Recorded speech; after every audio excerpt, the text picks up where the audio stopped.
4 men in tuxedos. One target. And the only person standing between her and a bullet was a security guard who wasn't supposed to be a hero.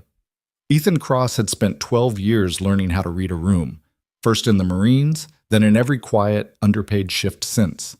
He wasn't supposed to notice anything tonight except drunk guests and empty champagne flutes. But he noticed. And the moment he moved, everything changed. If you've made it this far, hit that like button, drop your city in the comments. I want to see how far this story travels. Now let's begin. The chandelier above the Harrington Grand Ballroom was the kind of thing that made people stop talking mid-sentence. It hung from the vaulted ceiling like a frozen explosion. 3,000 hand-cut crystals arranged in concentric rings, each one catching the light from a different angle, scattering gold and white across the faces of 400 guests who had each paid $25,000 for the privilege of standing beneath it. The room smelled like money, old money, the kind that didn't need to announce itself. The women wore gowns that cost more than most people's cars. The men shook hands the way people do when shaking hands is a transaction. Ethan Cross stood near the east entrance with his back against the wall and his hands clasped in front of him and thought about the transmission on his truck. It had been making a noise for 3 weeks, a low, wet grinding sound when he shifted between second and third gear. He'd been putting it off because putting it off was cheaper than fixing it, and cheaper was the only currency he had any real access to right now. He'd done the math that morning while Maya was eating cereal at the kitchen table. $240 in the checking account, rent due in 11 days, and a charity gala security shift paying him $320 for the night. The math worked. Barely. The way math in his life always worked. Barely. He adjusted the earpiece in his left ear and did another slow scan of the room. The gala was a fundraiser for something called the Meridian Education Initiative, which as far as Ethan could tell was a collection of wealthy people congratulating each other for caring about children they would never meet. There were speeches scheduled, a live auction, a string quartet in the corner that had been playing the same 3 pieces on rotation for the past hour. The food was arranged in architectural formations on long tables near the back, tiny things on tiny plates, the kind of food that made you hungry by the time you were done eating it. Ethan had been working security for Garrison Event Services for 14 months. Before that, 2 years doing warehouse logistics. Before that, a stretch of bad decisions following an honorable discharge that he didn't particularly enjoy thinking about. He wasn't proud of the gap. He wasn't ashamed of it either. He'd gotten through it, and getting through things was something he was genuinely good at. The earpiece crackled. "Cross, you got eyes on the East Corridor?" "Clear," he said. "Keep it that way. The keynote speaker's in 20. "Copy." He watched a city councilman laugh too loudly at something a woman in a red dress had said. He watched a waiter nearly drop a tray of glasses and recover without spilling a drop. He watched the entrance, the exits, the faces, the hands. It was automatic by now. The scanning, the cataloging. The Marines had built it into him, and 12 years of civilian life hadn't managed to knock it out. His phone buzzed. He glanced at the screen. "You said you'd be home by midnight. It's already 9. "Maya." He typed back quickly, one thumb. "Still working. I'll be home by 12, I promise. Don't stay up." 3 dots appeared, then, "I'm 16, not 6. Also the router's doing the thing again. Unplug it, count to 30, plug it back in." That's what I did. Now it's just blinking orange at me. Orange means it's thinking. Routers don't think. This one does. Philosophical crisis. Give it time. A pause. Then, "You're weird." Then, "Be safe." He put the phone away. Maya had been doing that lately, saying "be safe" at the end of messages, in a way that was casual, but wasn't entirely casual. She was 16, and she'd had 12 years of being the kid whose dad came home from places that were on the news. She'd developed a reflex. He didn't know whether to be proud of her for it or worried about what it said about the kind of childhood he'd accidentally given her. Both, probably. He looked up and did another sweep of the room. That was when he saw the first one. The man was standing near the bar on the west side of the ballroom, holding a glass of something amber-colored and not drinking it. That by itself meant nothing. Plenty of people held drinks at events like this without actually wanting them, using the glass as a social prop, something to do with their hands. But this man wasn't working the room. He wasn't talking to anyone. He was watching the space near the main stage with the particular quality of attention that Ethan recognized because he'd been trained to have it. Focused, patient, deliberate. The man was maybe 6 feet, built. His tuxedo fit well, but it fit the way a rental fits when you've got a body that doesn't match standard measurements. Slightly off across the shoulders, the sleeves a half-inch too short. Dark hair, clean-shaved, somewhere between 35 and 45. He wasn't a guest. He was wearing a guest's clothes. Ethan kept his gaze moving, didn't stop on the man. He scanned left, found the second one faster than he expected. Near the string quartet, standing at the edge of a cluster of guests, close enough to seem like he belonged to the group, far enough to move freely. Similar build to the first. Similar quality of stillness. He was holding a champagne flute by the stem and his eyes were tracking something that Ethan couldn't see yet from his angle. 2. Both armed, almost certainly. The stillness was the tell. The way they held their weight slightly forward, balanced, ready. Ethan had stood like that. He'd been trained to stand like that. You only stood like that when you expected to need to move fast. He didn't reach for his radio yet. He needed the full picture. He pushed off the wall and moved along the east side of the room, angling toward the main stage, making it look like a routine patrol. He nodded at a woman in a silver gown who made brief eye contact with him. He sidestepped a waiter. He kept his peripheral vision wide. Third man. Near the rear emergency exit, leaning against the wall with his arms crossed. Same posture, same stillness. He had a small silver pin on his lapel. Ethan caught it when the chandelier light hit it at the right angle. Not a charity gala pin. Something else. Too small to read from here. He pulled out his phone as if checking a message and turned slightly, scanning the room from the new angle. Fourth man. He almost missed this one because the fourth man was the most convincing. He was actually talking to someone, laughing at something, playing the role of guest better than the others. But his laugh was 2 beats too short, and his eyes didn't move the way a person's eyes move when they're genuinely enjoying a conversation. They kept cutting left, toward the stage, toward the woman standing at the base of the steps talking to the event coordinator. Ariana Vale. Ethan knew who she was the way most people who followed tech news knew who she was, vaguely, impressively. Vale Technologies. Cybersecurity. She'd built the company from a single product out of a shared office space when she was 23, and it was now worth somewhere in the $8 billion range, which was the kind of number that stopped feeling real when you thought about it too hard. She was 30. She was the keynote speaker tonight. She was wearing a deep blue dress and standing with the easy confidence of someone who was used to being the most capable person in any room she entered. She had no idea. The 4 men were positioned in a rough perimeter around the stage approach. 2 on the outside, 2 closer in, the whole formation designed to converge from multiple angles. It wasn't random, it was planned. Someone had done reconnaissance, knew the layout, knew the schedule. Ethan thought, this is an assassination. He thought it calmly, the way you think things when you've been trained to process bad information without letting it short-circuit your body. His heart rate went up. Everything else stayed level. He pressed his earpiece. Garrison, this is Cross at the east entrance. I need immediate backup at the main stage. We have a situation. Say again, Cross. What kind of situation? 4 individuals. Potential threat to keynote speaker. I'm moving now.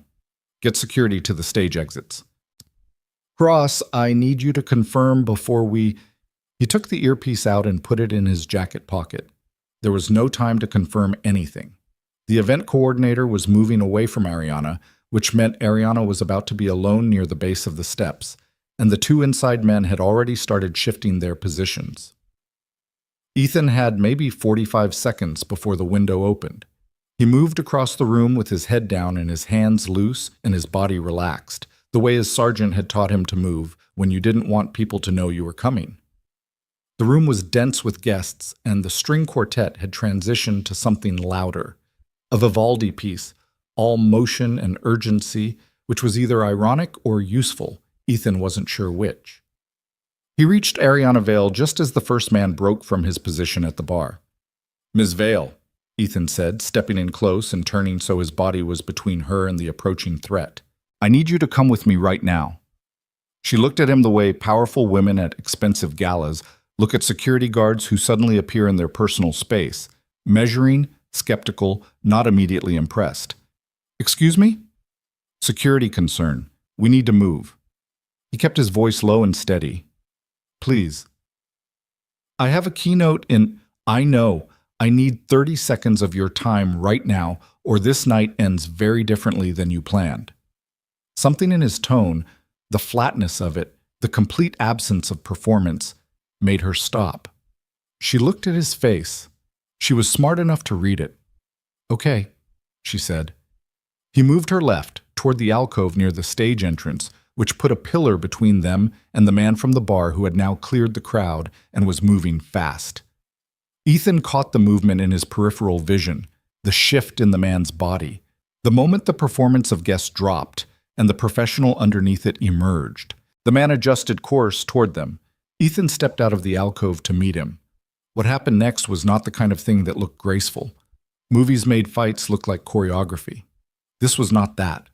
The man was fast and trained, and he came in without hesitation, one hand reaching for something inside his jacket. Ethan closed the distance before the hand got there. Inside the reach, controlling the arm at the wrist, using the man's own forward momentum to redirect him into the pillar. The impact was loud enough to be heard over the string quartet. The man went down. The weapon, a compact pistol with a suppressor attached, hit the marble floor and skidded under a table. The ballroom registered the sound as one of those undefined social disruptions. A crash, maybe something fell, heads turned but hadn't yet resolved the situation into something real. Ethan had maybe 15 seconds before the panic set in. He turned back to the alcove. "Stay against the wall and don't move." Ariana was watching him with an expression he couldn't fully read. "There are more of them," she said. Not a question. "3 more. Stay here." He moved back into the open room just as the second man from near the quartet broke toward the stage. Ethan was already moving on an intercept line, cutting the angle, using the crowd as cover in a way the other man hadn't anticipated. He came in from the right, caught the man mid-stride, and the two of them went into a catering table in a collision that sent champagne flutes cascading off the edge in a bright, shattering avalanche.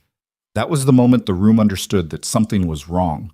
The sound of breaking glass at that volume, and the sight of 2 men struggling in the formal space of a charity gala crossed whatever threshold the guests needed. The screaming started, the movement, the chaotic flow of 400 people trying to locate exits while simultaneously trying to understand what they were running from. The string quartet stopped mid-phrase. The second man was good, better than the first. He got a hand free and landed something hard across Ethan's left cheekbone that made the room tilt sideways for a half-second.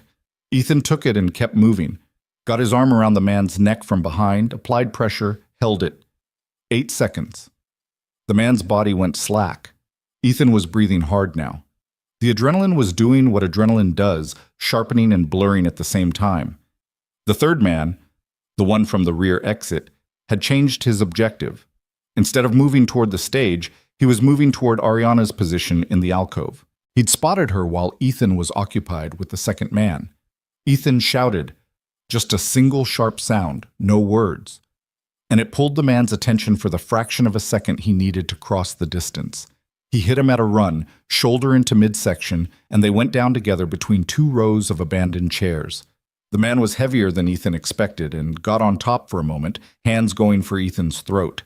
Ethan got his knee up, created space, then used the chair to his right as leverage to reverse the position. His knuckles split on the man's jaw. He felt it. He didn't stop. The fourth man had gotten through. Ethan saw him the moment he finished with the third. The man was in the alcove. He'd reached Ariana, had her arm, was pulling her toward the rear exit with a pistol pressed low against her side. Ethan stood up. The room around him was largely emptied now, guests streaming out through every available door, the staff pressed against walls or ducked behind tables. The chandelier still blazed above all of it, indifferent and enormous, throwing gold light across the overturned chairs and the scattered glassware, and the $400 place settings sliding off tilted tables. The man with Ariana stopped when he saw Ethan standing there. "Walk away," the man said. His voice was controlled, professional. He had the gun pressed to Ariana's ribs, and his grip on her arm was tight enough that she was holding herself very still.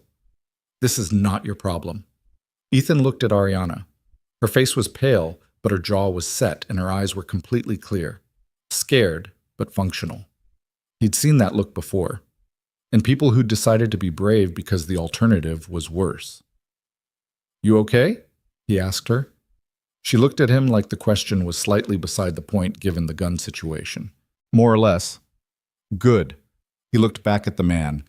"You've got one partner conscious and two who aren't. The building is surrounded by police right now.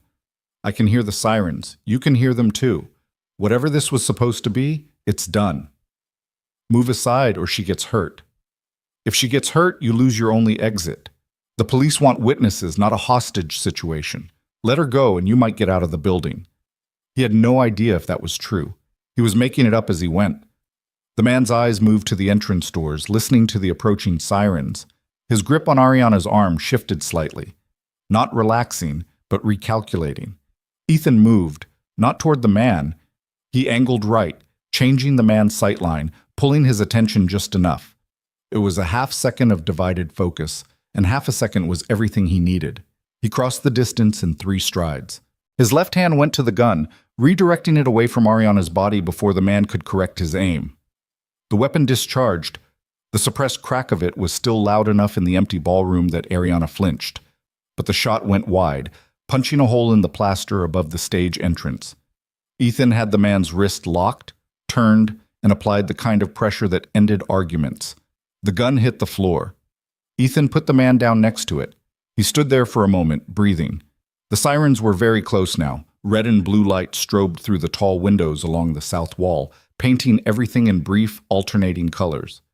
Ariana Vale walked out of the alcove and stood next to him, and looked at the man on the floor and the 2 unconscious men near the stage and the scattered debris of what had been a very expensive charity event. Then she looked at Ethan, at the split knuckle on his right hand, the beginning of a bruise rising along his left cheekbone, the loosened bow tie, the jacket that had taken the kind of damage that rental deposits were not going to cover. "You're bleeding," she said. "A little," he said. "Are you one of the event security staff?" "Yes." "How much are they paying you tonight?" $320. She was quiet for a moment. Outside, car doors were slamming and boots were moving across the entrance steps.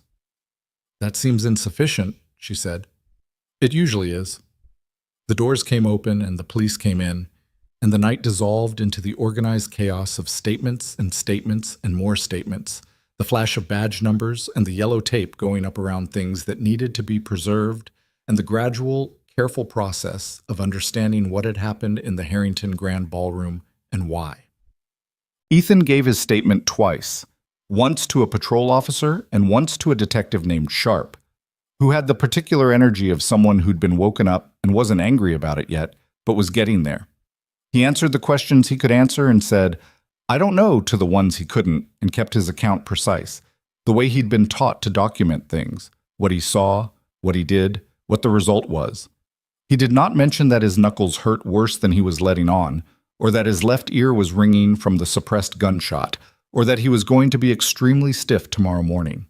At one point, across the ballroom, he saw Ariana Vale being interviewed by 2 plainclothes detectives. She was composed, answering questions methodically, the same flatness in her voice he'd noticed when she'd said more or less, like a person who had decided that falling apart was a thing she'd schedule for later. One of the detectives showed her something on a phone or a photograph, and something shifted in her expression. Not fear exactly. Something cooler and more complicated than fear. Recognition, Ethan thought. She knew something about what that was. He filed it away. He got his phone out at 11:47 and texted Maya, "Leaving soon, you up?" She responded in 30 seconds, which meant she'd been up, saw something on the news about a thing at the Harrington. "Was that where you were?" He stared at that for a second. "Yeah, are you okay?" "Yeah, I'm fine." "Go to sleep, Dad." "I'm fine, Maya, I promise. Home in an hour." The news said someone stopped an attack. They're calling him a security guard. He didn't respond to that one.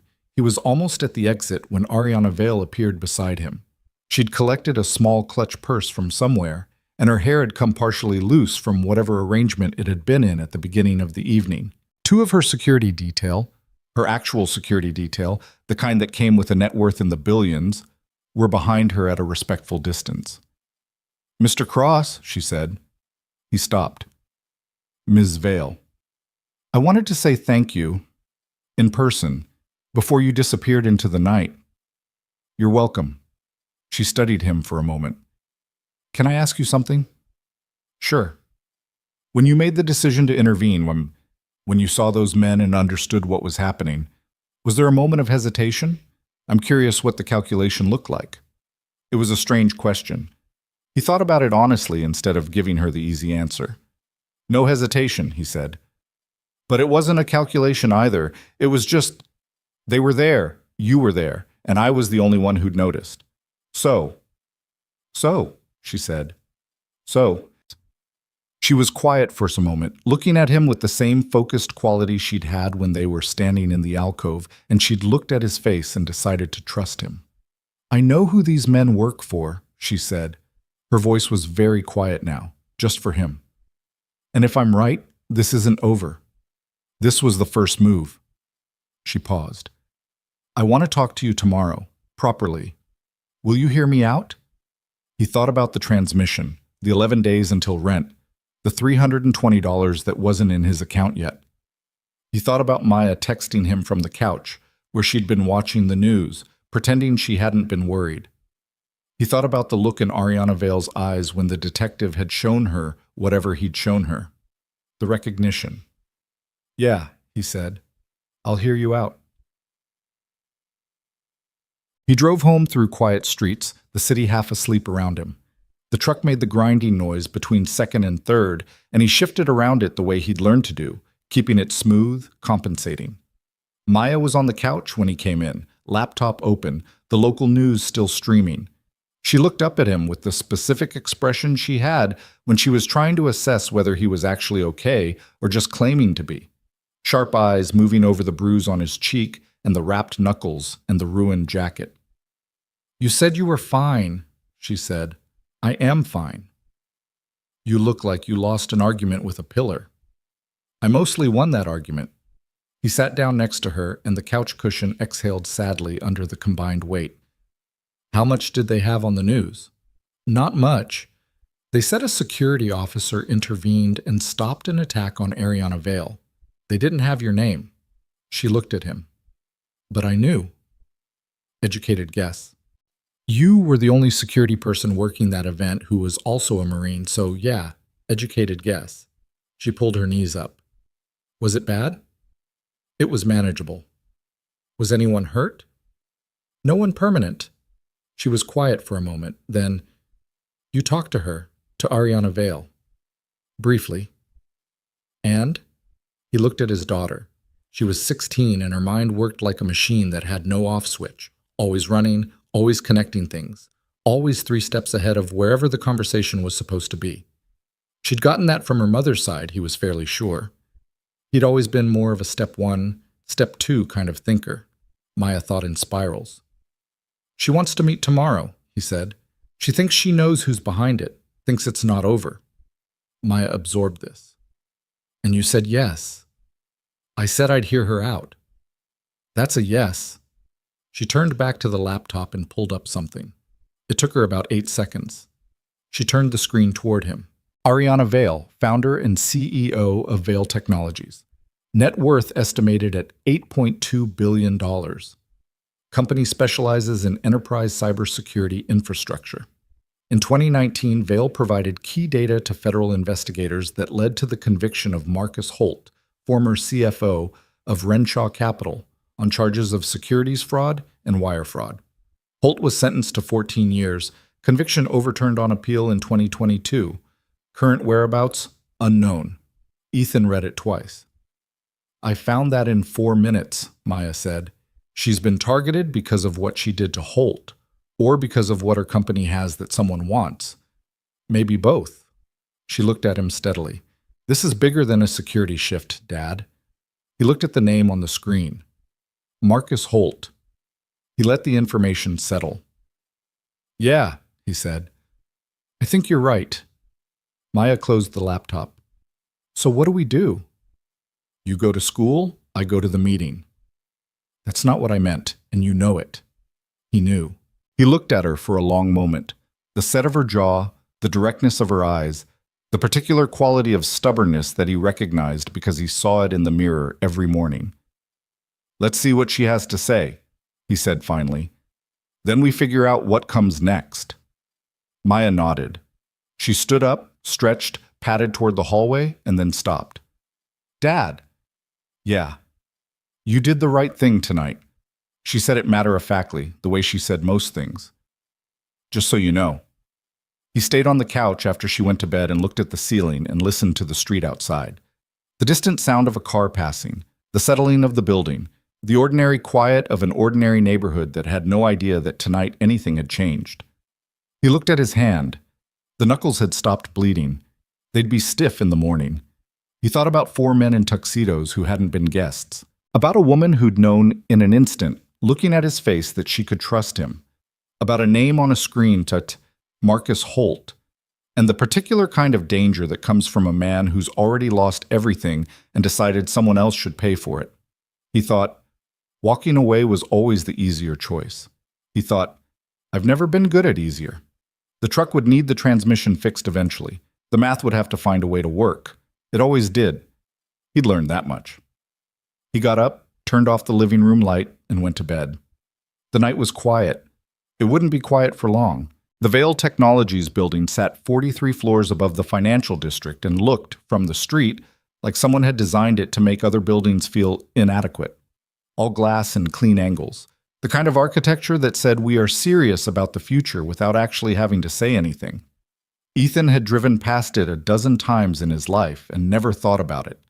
He thought about it now, standing in the lobby at 9:14 in the morning in the best jacket he owned, which was not the one from last night, watching a woman at the reception desk confirm his name against a list with the polished efficiency of someone who did this for very important people all day and had decided he was probably important enough.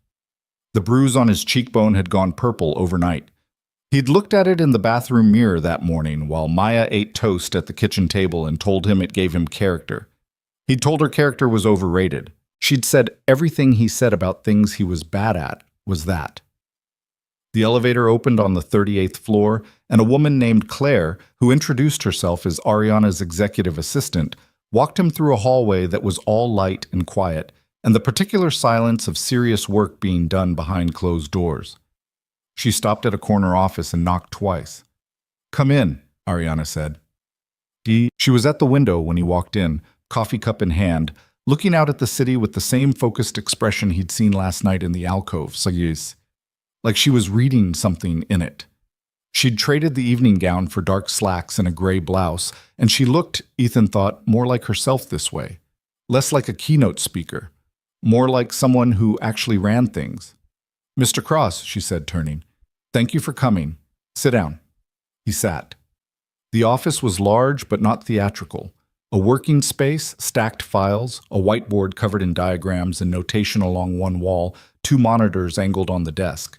She sat across from him and set down her coffee and looked at him with the direct, assessing quality he was starting to understand was just how she engaged with things. "How's the face?" she asked. "Fine. How are your ribs?" She paused. "Bruised? Nothing broken?" A brief pause. "You knew he had the gun against my ribs."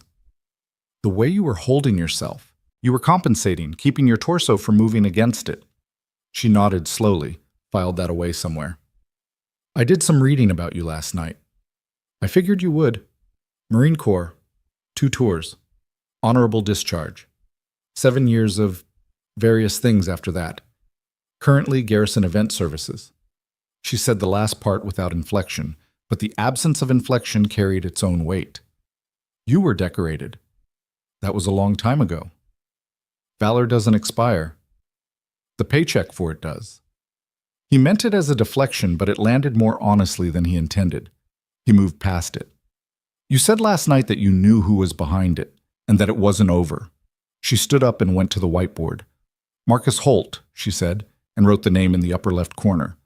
"Former CFO of Renshaw Capital. In 2019, Veil Technologies provided forensic data analysis to federal investigators that helped establish a pattern of fraud and insider trading. Holt was convicted, sentenced to 14 years. She drew a line from the name and wrote, 2022, appeal, conviction overturned. He walked on a procedural technicality, evidence handling issue. The underlying conduct was never legally cleared. It just became unprosecutable. I know. I looked him up last night. She turned to look at him. You did? My daughter did. She's faster at it than I am. He kept his expression level. She found the connection in 4 minutes.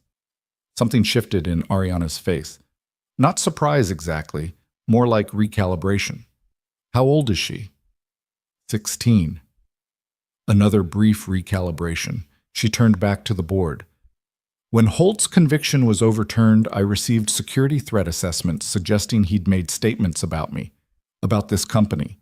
Nothing actionable, vague language, the kind of thing that's hard to prosecute. But the nature of it was consistent with someone building towards something. She wrote, offshore accounts, hired contractors.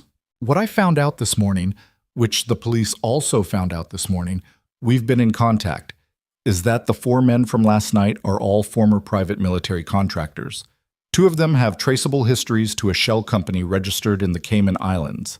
That shell company received a series of wire transfers over the past 8 months totaling approximately $2.3 million. From Holt. We can't prove that yet. The transfers are layered through 3 intermediate accounts.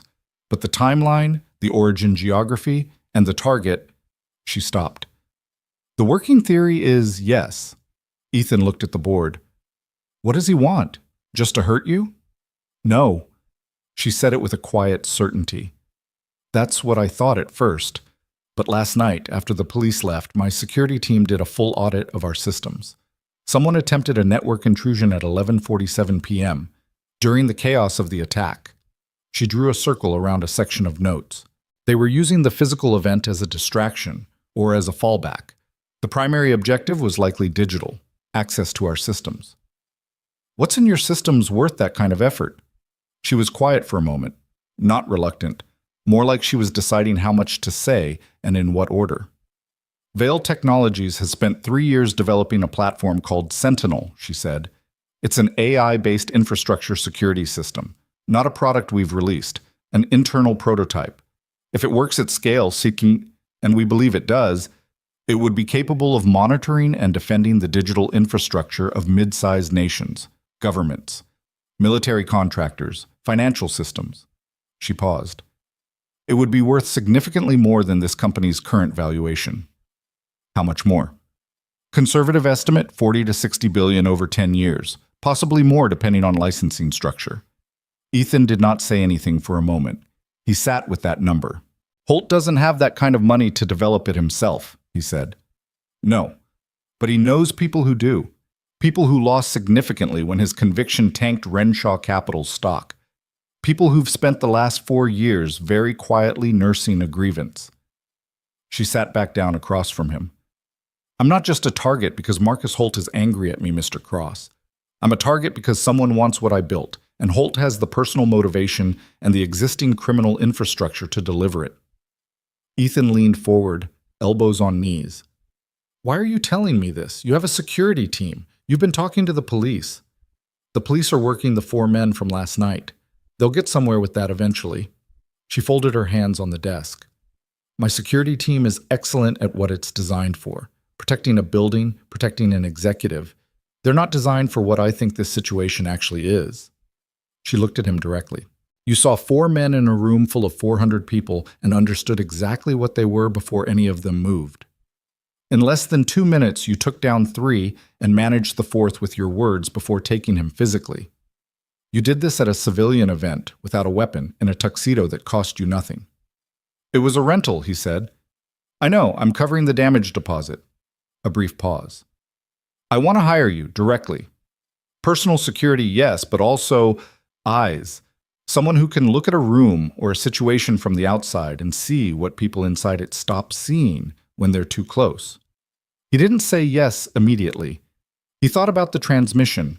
He thought about Maya on the couch last night watching the news, He thought about what she'd said.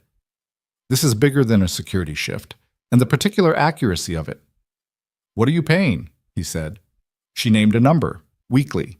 It was not the number of a man who worried about 11 days until rent. He kept his face neutral with some effort. I'll need flexibility. My daughter's in school. I have obligations. Understood. Non-negotiable for me, actually. I have some understanding of what it looks like to try to do multiple things at once. I'll also need full transparency.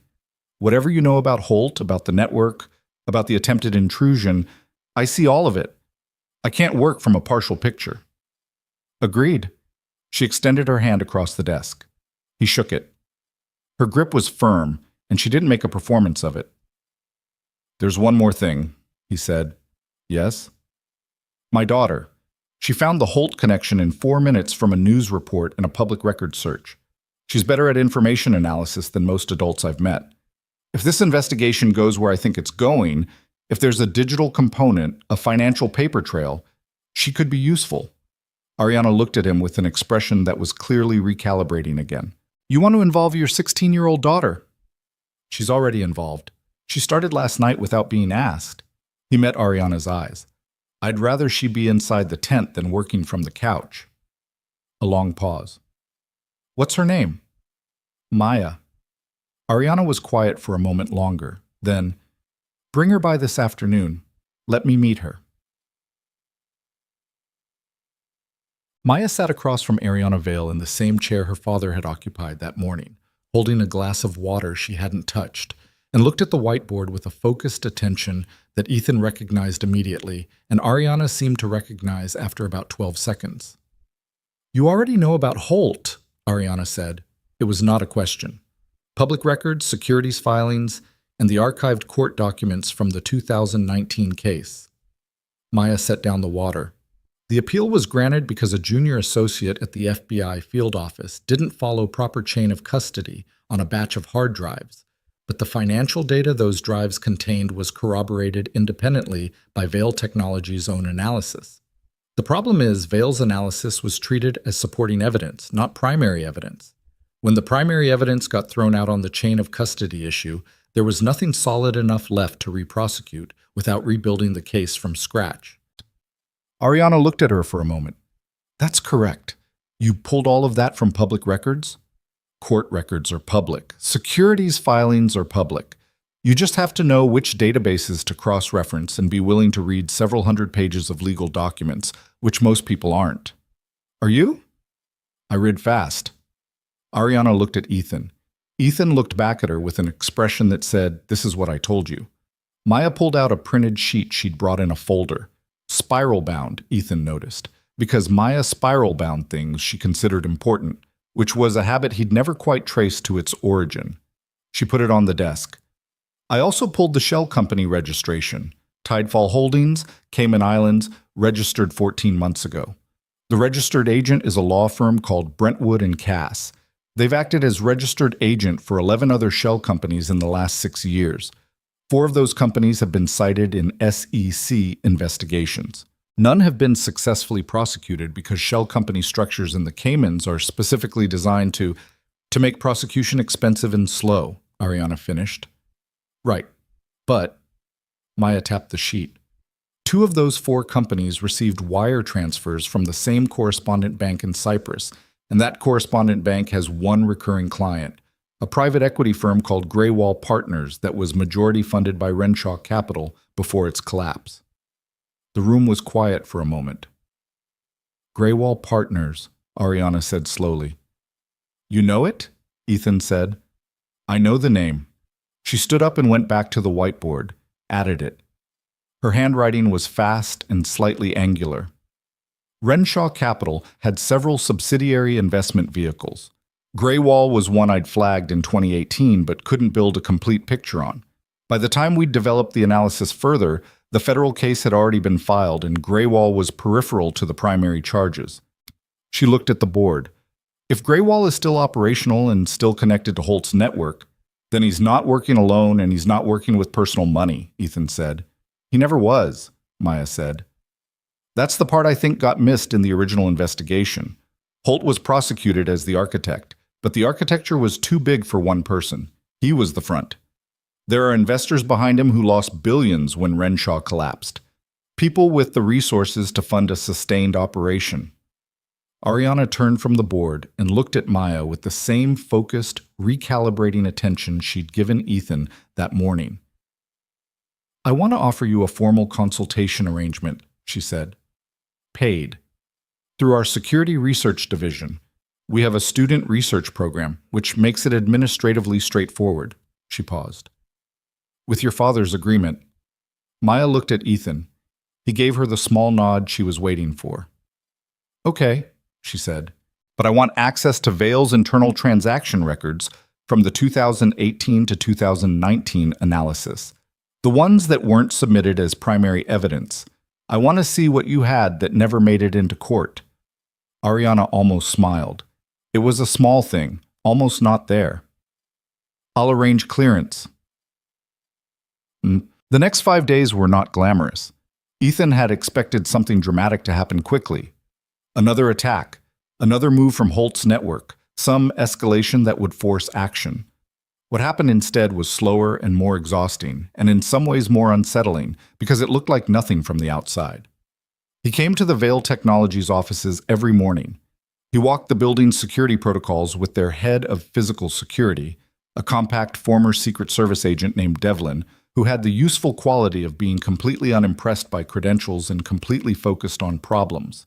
They identified 4 gaps in the building's event coverage that last night's attackers could theoretically have exploited if they'd been targeting the building rather than the gala. They plugged them. They restructured the visitor access protocol for floors 36 through 42. In the evenings, Ethan drove home, ate dinner with Maya, and listened to her report on what she'd found in the Vail financial records. She had requisitioned a second monitor for her bedroom, charged to the Vail Research Program account, which still felt slightly unreal to Ethan, and had developed a system of color-coded spreadsheets that tracked money moving through the Tidewall Holdings network across 7 years of filings. "The thing about shell companies," she explained on the third evening, eating noodles with one hand and gesturing with the other toward the screen, "is that the structure itself is a signal. Most legitimate businesses don't need 3 layers of incorporation across 4 jurisdictions. The complexity is the point. It's not hiding a secret. It's making the secret expensive to find. So how do you find it? You look for where the complexity breaks down. Somewhere in the chain, someone got lazy or cheap. A recycled registered agent, a shared bank correspondent, an address that appears in 2 different company filings from 2 different years." She scrolled. "I found one? Here." Graywall Partners filed an amendment to its registration in 2021. The address they used for the registered office, a law firm in Delaware, is the same address used by a company called Northgate Asset Management, which was registered 3 months earlier. Different law firm listed as agent. Same physical address down to the suite number. Which means? Which means both companies are using the same actual physical space, probably the same people, and the different law firm names are cosmetic. She looked at him. Northgate Asset Management received a series of capital contributions in 2022 and 2023, totaling roughly $60 million. The contributing entities are listed as 3 individual investors using numbered identities, standard for some fund structures, but combined with everything else, someone is building a war chest, Ethan said. "Someone built a war chest," she corrected. "The contribution stopped 8 months ago, right around when Tidewall Holdings was registered." He sat with that. 8 months ago. The same timeline as the wire transfers to the contractors. "They've been planning this for over a year," he said. "At least." She set down the noodles. "Dad, the night intrusion attempt, the one during the gala, has Ariana's team figured out what they were after specifically?" "Sentinel files. The prototype documentation."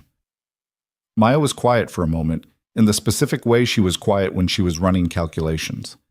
If someone has $60 million and a year of planning, they're not going to stop because 4 contractors got taken down at a gala. That was a probe. Testing security response, testing how fast police showed up, testing Ariana's personal protection detail. She paused. And testing whether anyone unexpected would show up. He looked at his daughter.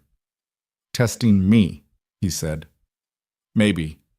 or testing the gap in coverage. They didn't know about you specifically, but now they do. She met his eyes. Which means we're in the picture, both of us. He'd known it was coming. He'd known it when Ariana had said it isn't over in the empty ballroom. He'd known it on some level when Maya had pulled up Holt's name on the couch that first night. Knowing it didn't make it easier to hear from his daughter's mouth. "I need you to be careful," he said. "I mean it, Maya. Whatever you're doing, the research, the analysis, you do it from here, from home, from inside this building. You don't follow anything into public space. You don't reach out to any sources." "I know. I mean it. I know, Dad. I'm not reckless.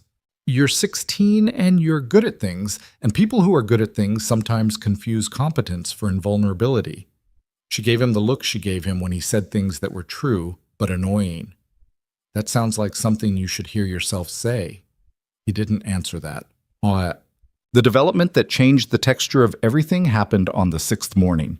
Ethan arrived at Vale Technologies at 8:40 and found Ariana's office occupied by two people he hadn't seen before, a man and a woman, both in dark suits, with the specific federal employee quality of people who had surrendered personal style to institutional function. Ariana was at her desk, looking like she had been awake for several hours and had made peace with it. "These are Agents Morrow and Tate from the FBI's Financial Crimes Division," she said. "They've been briefed on our findings from the past week. They have something." Agent Morrow, the woman, early 40s, efficient manner, opened a laptop on the conference table.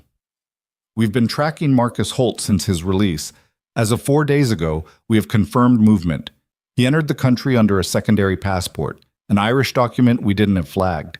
He's currently believed to be in the metropolitan area." The room absorbed that. "He's here," Ethan said. "We believe so.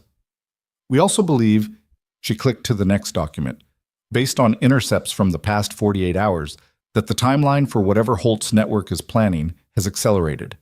The Gala operation was either abandoned or treated as a partial success. Either way, they're moving faster now." "Accelerated to when?" Ariana asked. "We don't know. That's the problem." Morrow looked at her directly. "Ms. Vale, we're recommending you relocate to a secure facility for the next 72 hours while we—" "No. Ms. Vale, this company has 400 employees who come to work here every day. Moving me doesn't protect the building, the servers, or the people. It just moves the target." She said it flatly, without heat. "I'm not relocating." Morrow looked at Agent Tate, who said nothing, which seemed to confirm that they had expected this response. Morrow looked at Ethan. "And you are personal security," he said. "And I agree with her." Another look between the agents. Morrow closed the laptop. "We'll have additional surveillance resources in place by end of day. We need you to brief us fully on the financial analysis your team has developed. It may connect to tracking we've already done." "My analyst can meet with you tomorrow morning," Ariana said. "She's thorough and she'll have everything documented." "She?" Morrow said. "She," Ariana confirmed. 9 a.m. After the agents left, the office was quiet for a moment. Ariana stood at the window again, the same position Ethan had found her in 6 days ago. Below, the city moved in its ordinary way, traffic and pedestrians and the indifferent machinery of a place too large to notice that something was building inside it. "He's here," she said again, quietly. More to herself. "Yeah." She turned. "I need to ask you something, and I want you to answer honestly, not diplomatically." "Okay. Are you scared?" He thought about the honest answer. "Not scared exactly. Alert. There's a difference. Fear is about what might happen. Alert is about what's actually in front of you." He paused. "Are you?" She looked at him for a moment. "I built this company from nothing. I took it from an idea in a bad apartment with no heat to what you see out there. I've had people underestimate me, steal from me, try to buy me out when they couldn't beat me." A pause. "I've been scared before. I know what it feels like. What I feel right now isn't quite that either." She looked back out the window. "I'm angry. Mostly I'm just angry." He understood that. Anger was cleaner than fear, more useful. "Good," he said. "Stay angry." She almost smiled again. it was getting slightly less small.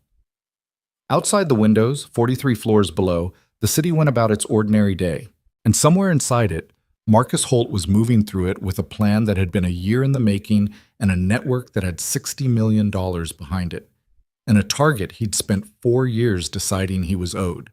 He had no idea that a 16-year-old girl had already traced his money through 3 jurisdictions and mapped his corporate structure to a Delaware address. He had no idea that a former Marine who'd been hired to stand by a door for $320 was now inside the building, inside the operation, seeing the full picture. He should have checked what was in the room before he decided the room was empty. The call came at 6:41 in the morning, 9 days after the gala. 2 days after the FBI agents had sat in Ariana's office and said the word accelerated in a way that hadn't left Ethan's head since. He was in the kitchen making coffee when his phone rang. Ariana's number, which she'd never used to call him before. She texted, she emailed. She used the building's internal communication system when he was already on site. The fact that she was calling told him something before she said a word. "Maya's meeting with the FBI this morning," he said, picking up. "She's got everything documented. We're leaving in 40 minutes.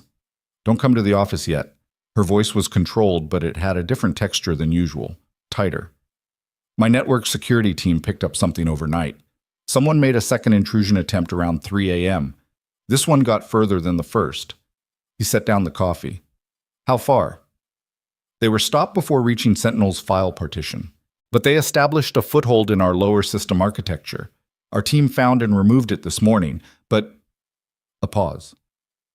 "The foothold wasn't for data extraction, Ethan. It was for mapping, floor plans, access points, elevator systems, security camera routing. They were learning the inside of the building." He stood in the quiet kitchen and thought about what that meant. What you needed a building map for. What kind of operation required knowing where the cameras were and how the elevators worked. "They're coming in," he said. "That's what I think." "Have you told the FBI?" "Morrow's been notified. She's moving assets, but she said it takes time to mobilize the kind of response this would need, and she doesn't have a timeline. She doesn't know when, she just knows the pattern matches a pre-incursion reconnaissance profile." Another pause. "I have 400 people coming to work today, Ethan. I can't tell them to stay home without a specific threat confirmed. And if I start sending people away, it signals Holt's network that we've detected something. So you're keeping the building operational." Devlin agrees. "Normal operations, elevated internal security, FBI assets positioning outside. We draw them in on our terms rather than, that's not necessarily better," he said. "Drawing them in means they're inside." "I know." Her voice was flat with the particular flatness of someone who had weighed something and didn't like any of the options but had picked one anyway. "I need you here. Now." "I'll be there in 20 minutes. He hung up and looked at the hallway. Maya's bedroom door was closed. He could hear the faint sound of her already moving around in there.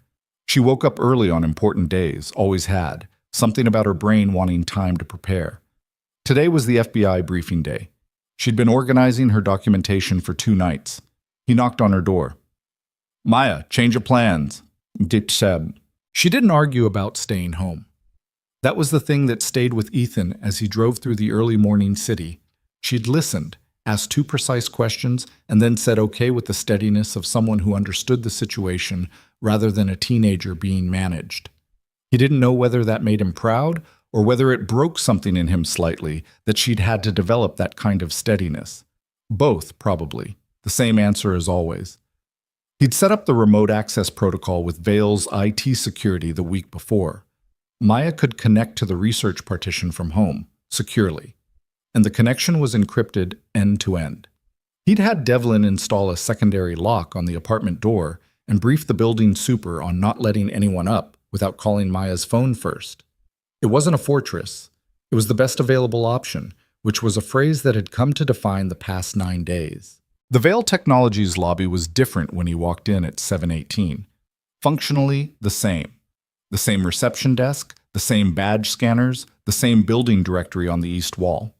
But Devlin had repositioned 4 of the security staff and added 2 more at the elevator banks, and there was a particular quality of alertness in the building that a civilian probably wouldn't have noticed, and that Ethan noticed immediately.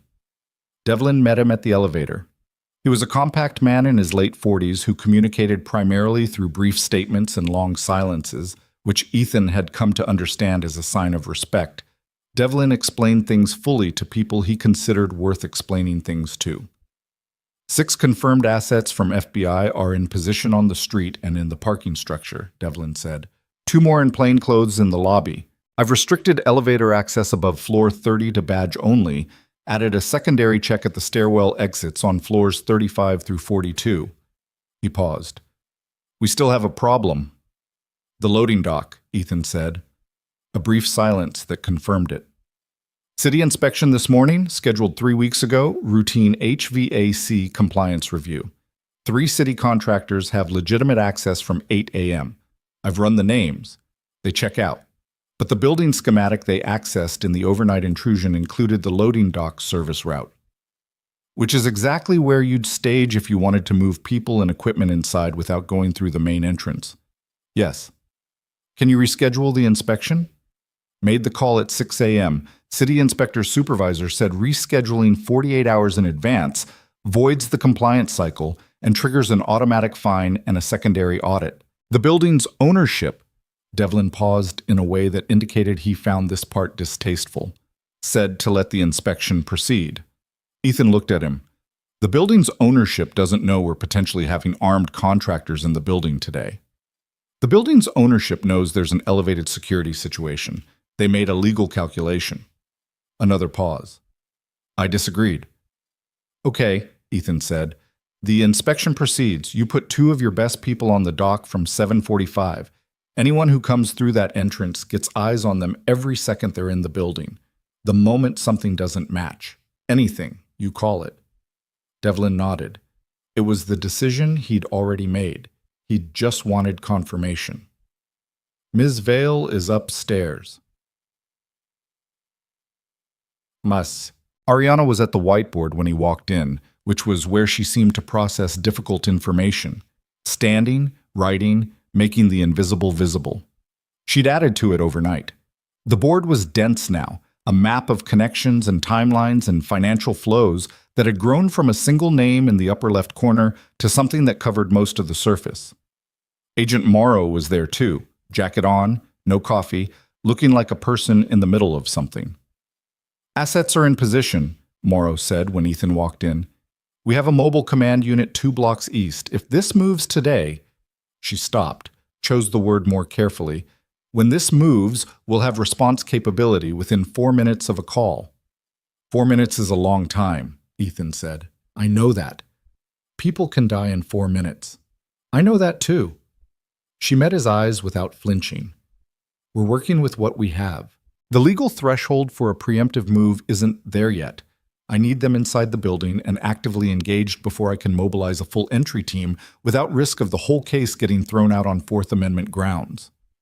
You need them to start before you can stop them. I need evidence of an active crime in progress. Yes. He looked at Ariana. She was looking at the board. The Sentinel partition, Ethan said. Where is it physically? Which floor? Which server room? 39th floor, Ariana said. Secondary server room on the north side. It's behind a separate access system, different credentials from the rest of the building, air-gapped from the main network, physical key plus biometric plus a code that changes every 12 hours. Who has access? 4 people. Me, our CTO Daniel Park, and 2 senior engineers. She turned from the board. Daniel is the one I trust least right now. Morrow looked up. Explain. He's been distracted for 3 weeks. I noticed it before the gala. He's been leaving early. His keycard access shows late-night entries to the server floor that he hasn't logged in the project system. I haven't confronted him because I don't have proof of anything. He could have legitimate reasons. But the timing, you think he's been turned, Ethan said. I think it's possible someone got to him, financially or otherwise. Morrow stood up. I need that access log from the past 30 days, full building keycard data, today. I'll have it to you within the hour. Ariana looked at Ethan. I want you on my floor. I want you within line of sight of the Sentinel room entrance. Done. The morning passed in the suspended, tight-wired way of waiting for something that you couldn't hurry and couldn't stop. Ethan positioned himself at the end of the corridor on 39, where he could see both the Sentinel server room door and the stairwell access. He watched people come and go. Engineers, assistants, a facilities person who replaced a fluorescent tube in the hallway ceiling and left. He cataloged everything. He stayed off his phone except for one text from Maya at 9:47. FBI briefing going well. Morrow's analyst is sharp. They're matching 2 of my gray wall findings to their own intercepts. He replied, "Good. Stay on the connection. Text me every hour." She replied, "You mean text you every 30 minutes?" He didn't correct her. At 11:19, the loading dock called it. Devlin's voice in his earpiece, controlled and flat. "Cross, we've got a problem on the dock.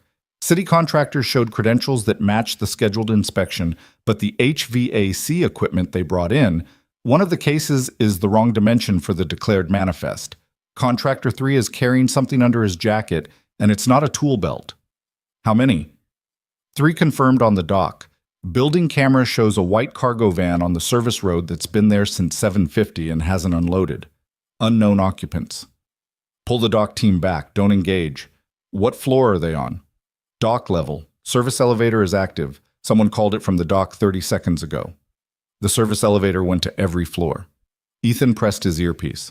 "Morrow, dock level, active incursion. Your call on timing." A brief pause. "We need 60 seconds to move teams into position.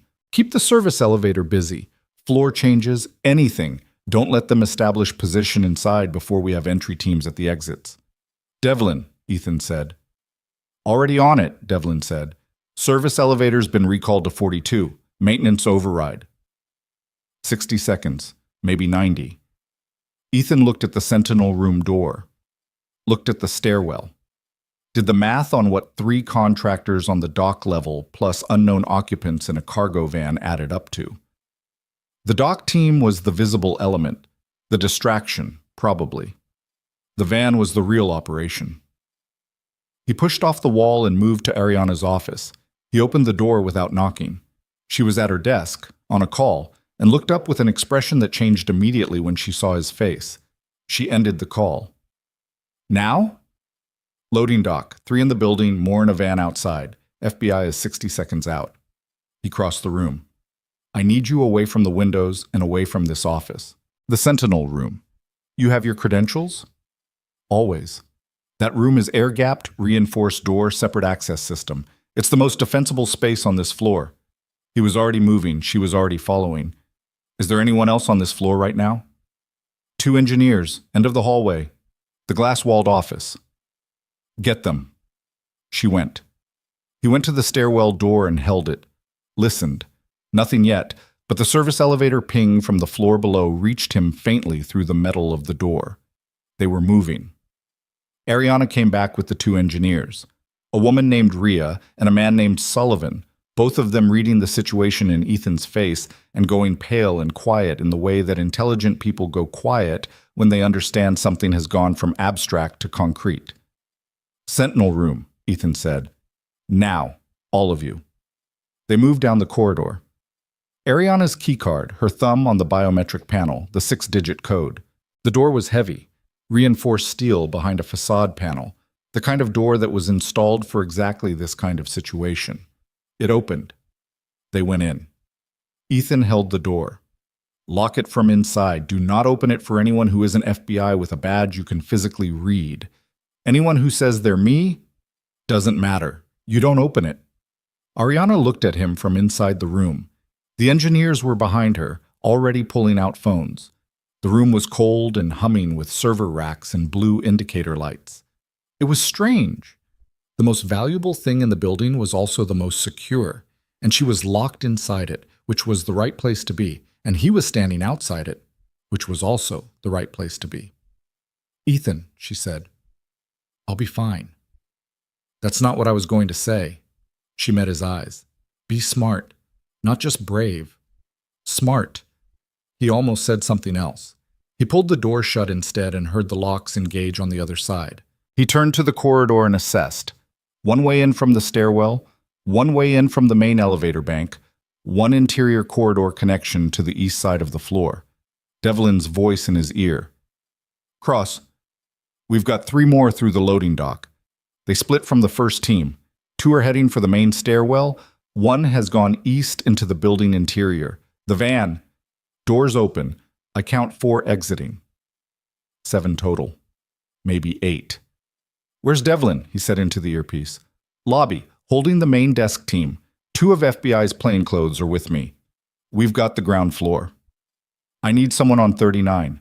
Sending 1 up now. Take 2 minutes. He had 2 minutes. He positioned himself at the T-junction of the corridor, where he had sight lines to both the stairwell door and the elevator bank. He found a fire extinguisher mounted on the wall, 12 pounds, solid, and took it down and held it in his left hand because a fire extinguisher was a better weapon than nothing, and nothing was what he currently had. The stairwell door came open hard. The first man through was moving fast, which was good for Ethan because fast movement trades accuracy for speed, and Ethan had positioned himself at the angle where the door swing created a blind spot. He was behind the man before the man had fully registered the corridor layout. The extinguisher connected with the back of the man's knee, the leverage point, the one that took a person down without negotiation, and the man hit the floor. Ethan had the man's weapon arm controlled before he could bring it around. The second man through the door had the time to see what was happening and adjust. He came in lower, more cautious, weapon up. Ethan used the first man's body as a block, pushed him forward into the second man's sight line, crossed the distance, and the collision of all 3 of them against the corridor wall knocked framed prints off their mounts and sent them shattering on the floor. This was the part where Ethan's body was going to remind him later that he was 32 and had been sleeping 6 hours a night and had a bruise on his cheekbone that hadn't fully healed. His shoulder hit the wall wrong, and the arm went briefly hot with something that wasn't quite pain yet. He filed it away. The second man was better than the first. He got loose, got distance, leveled his weapon.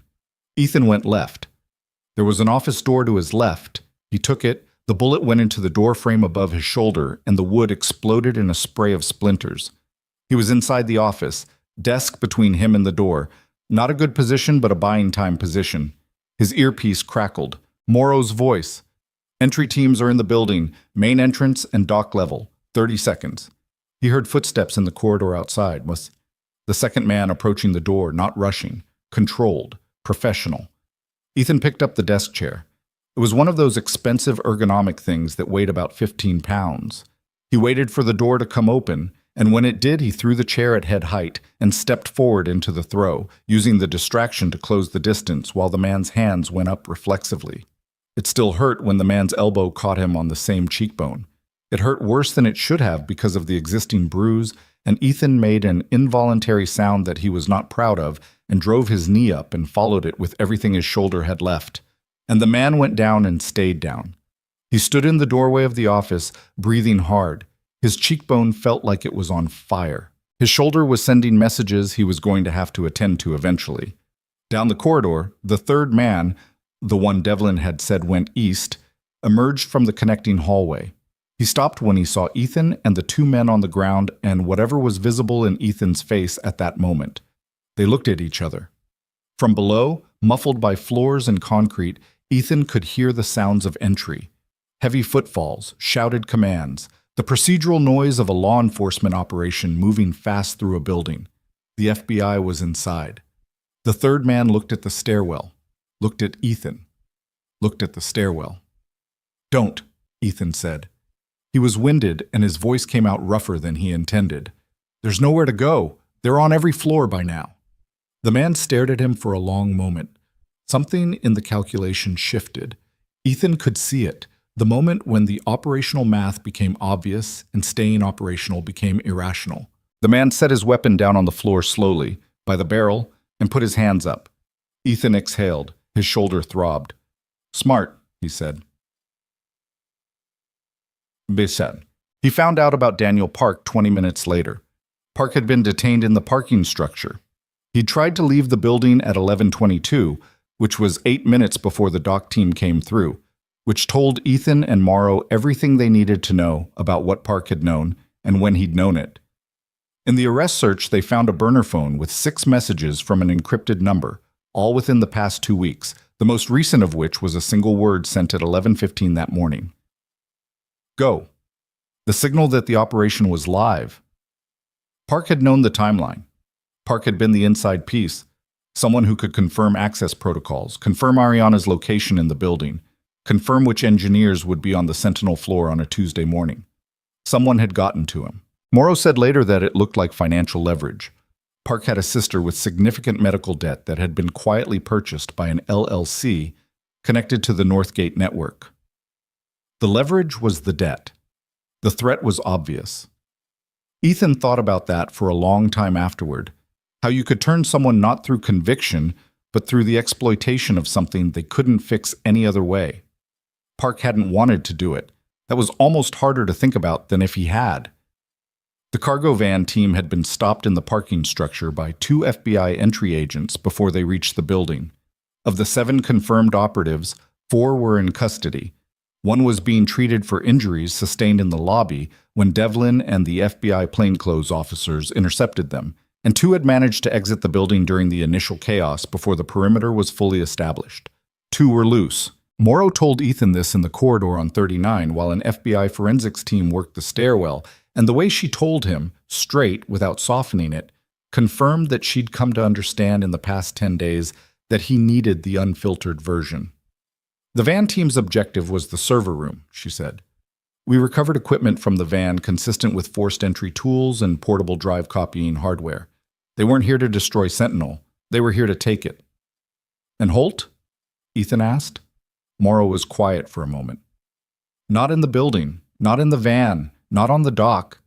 She looked at him. We have no confirmed location. The operation ran without him physically present. He absorbed that. He's not here because he doesn't need to be here. He's somewhere safe while his people do the work. That's the working assumption. Which means the 2 who got out may have a way to reach him, or may not. Operational security like this typically means the field team doesn't know where the principal is. She paused. We're working it. He looked at the Sentinel room door, still locked. I need to tell her. I'll tell her, Morrow said. That's my job. Tell her about Park gently. He met Morrow's eyes. She trusted him. A brief pause. I know. Ethan walked to the end of the corridor and looked out the window at the city below. 43 floors down, he could see the FBI vehicles now, the controlled perimeter, the organized presence of an operation that had come very close to being too late. He could see the white cargo van, doors standing open, in the parking structure entrance. His phone buzzed. Maya. I've been watching the news feeds. Are you okay? Is Ariana okay? He typed, Everyone's okay. Building's secure. I found something. About Holt. While the building thing was happening, I kept working. He straightened. What did you find? The 2 Northgate investor accounts. The numbered ones I couldn't trace. I found a shared legal filing. It took me 6 hours across 3 different databases. The filing is for a private residence, a property held in trust, used as a registered address for correspondence for one of the numbered accounts. Where? A pause. Then, 14 miles from the Vale Technologies building. He's not running, he's watching. Ethan stared at his phone. The operation today had failed. The contractors were in custody. The building was secure. Sentinel was untouched. From any reasonable outside view, this was over or close to it. But Holt was 14 miles away and he was watching, which meant he already knew the operation had failed, which meant he was deciding what came next. And the 2 men who had gotten out of the building knew that Ethan had been the one standing between them and the Sentinel room. They'd seen his face. They knew he was in the picture now, and they knew about Maya from whatever Park had told them, and they knew where the hole in the fence was. He looked at the Sentinel room door. He looked at the window. He looked at his phone. 14 miles. He called Maya back. Don't leave the apartment, he said. I mean it, not for anything. I'm sending someone to be at the door within the hour. What's happening? Holt knows the operation failed. He's close. He's not done. He kept his voice level. You found something important today, Maya. Really important. But right now, I need you to lock the door and stay inside and let me handle what comes next. A silence that was longer than he wanted it to be. Okay, she said. Her voice was steady. It always was. He stood in the corridor of the 39th floor of Vale Technologies and understood that the building was secure and Ariana was safe, and 4 of Holt's people were in federal custody. He understood that by every visible measure, today had been a win. He understood that Marcus Holt was 14 miles away, in a house that a 16-year-old girl had just found, looking at the same news feeds, doing his own math, and deciding that the people who had stopped him today were now the primary obstacle. That was the thing about a man who had lost everything once and rebuilt a criminal network in the silence of 4 years. He wasn't impulsive, he wasn't panicked, he was patient and organized and completely without the limits that a normal sense of consequence imposed. Today was not the end of anything. Ethan put his phone in his pocket and went to tell Ariana. Morrow confirmed the address at 4:17 p.m. The property was registered to a trust called Halcyon Residential Holdings, one of 14 trusts connected to the Northgate asset web that Maya had been mapping for the past week. The house itself was a 6-bedroom colonial on a wooded lot in a suburb called Westerfield, 14 miles northeast of the financial district, the kind of neighborhood where people paid for privacy with acreage and didn't ask questions about their neighbors. The trust had purchased it 11 months ago. Cash transaction. No mortgage. 11 months. 1 month before Tidewall Holdings was registered. 2 months before the first wire transfer to the contractor network. Holt had been building toward this from the moment he walked out of the federal courthouse a free man. Every shell company, every wire transfer, every offshore account, it was all architecture built around a single objective, not just revenge, acquisition. He wanted Sentinel, and he wanted Ariana Vale's professional destruction as a secondary return on the same investment. Morrow briefed Ethan and Ariana at 5 p.m. in a conference room on the 38th floor, while FBI forensics continued working the floors above. She laid it out directly, the way she'd learned to do it over the past 10 days. No cushioning, just sequence. "We have the address confirmed," she said. "We have surveillance assets on the property as of 40 minutes ago. There's activity inside. At least 2 vehicles on the property, heat signatures consistent with 3 to 5 individuals. We are building the warrant application now." She paused. "We expect to execute within 12 to 18 hours. 12 to 18 hours, Ethan said. "Warrant applications require—" "I understand what they require." He kept his voice even. "You said 2 of the building team got out. Those 2 know that Maya found the property. They know she's been doing the research that's been building this case. If they report back to Holt tonight, we have eyes on the property. If anyone exits, surveillance doesn't stop a phone call." He looked at Morrow directly. "Holt knows his operation failed today. He knows the FBI is building a case. He has 12 to 18 hours before you come through his door. If he decides to use that window, we have an agent outside your building," Morrow said. 2. "I moved them there this afternoon." He looked at her. She looked back. 2 agents outside the building isn't the same as the building being secure," he said. "I know." Ariana had been quiet through this, sitting at the end of the table with her hands flat on the surface in front of her, listening. Now she spoke. "Move Maya here. Tonight. She can stay in the building. We have secure guest accommodations on 37. Full building security, FBI assets on the perimeter, access control on every floor." She looked at Ethan. "She's safer here than in an apartment with a secondary lock and 2 agents on the street." He thought about it. He thought about Maya alone in the apartment, the locked door, the orange router light blinking philosophically on the shelf. He thought about a man 14 miles away with 12 hours to decide that the 16-year-old girl who had unraveled his financial network was a loose end worth addressing. "I'll call her," he said. "Well," Maya arrived at Vale Technologies at 7:40 p.m. with a backpack, her laptop, the spiral-bound folder, and the expression of someone who was trying to look like this was a reasonable Tuesday evening and not quite pulling it off. She took in the FBI presence in the lobby, the repositioned security staff, the forensics tape still visible at the top of the stairwell, and said nothing about any of it until they were in the elevator. "What floor?" she said. 37, guest suite. "And you're on 39? "I'm wherever I need to be." She looked at him sideways. His shoulder was in a compression wrap under his jacket.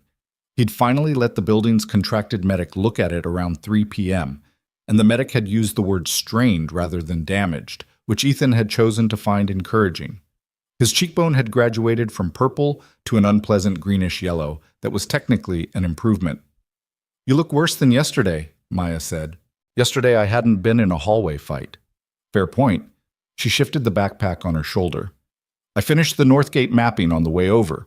Full documentation, cross-referenced, everything traceable from the original 2018 Renshaw data through the Greywall structure to Tidewall Holdings and the contractor payments."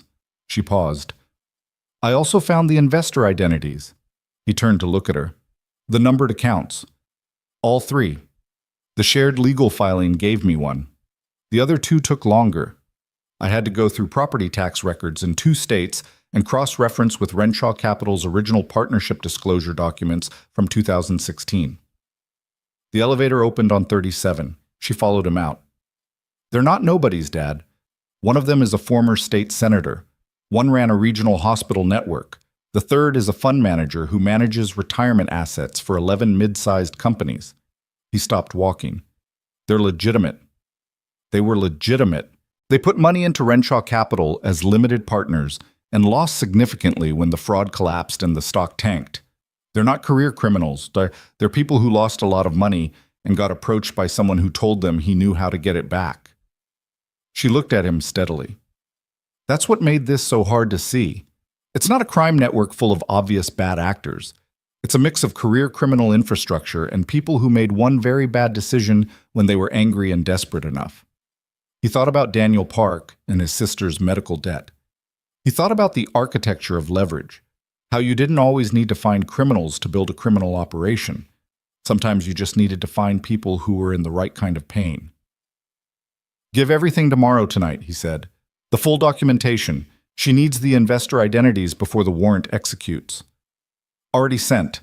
I emailed the package to her analyst at 6:30. She said it simply. The way she said things she'd already taken care of.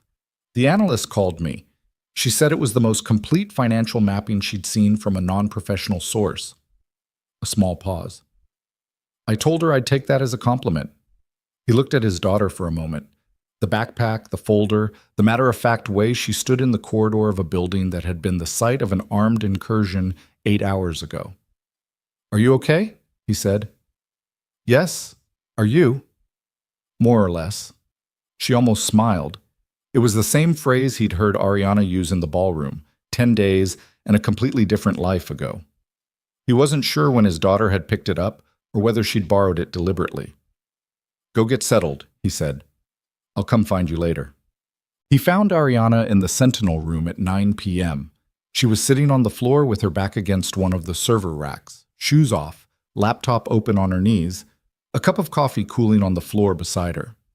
The room hummed with its constant mechanical breathing, the servers, the climate control, the quiet industry of systems maintaining themselves.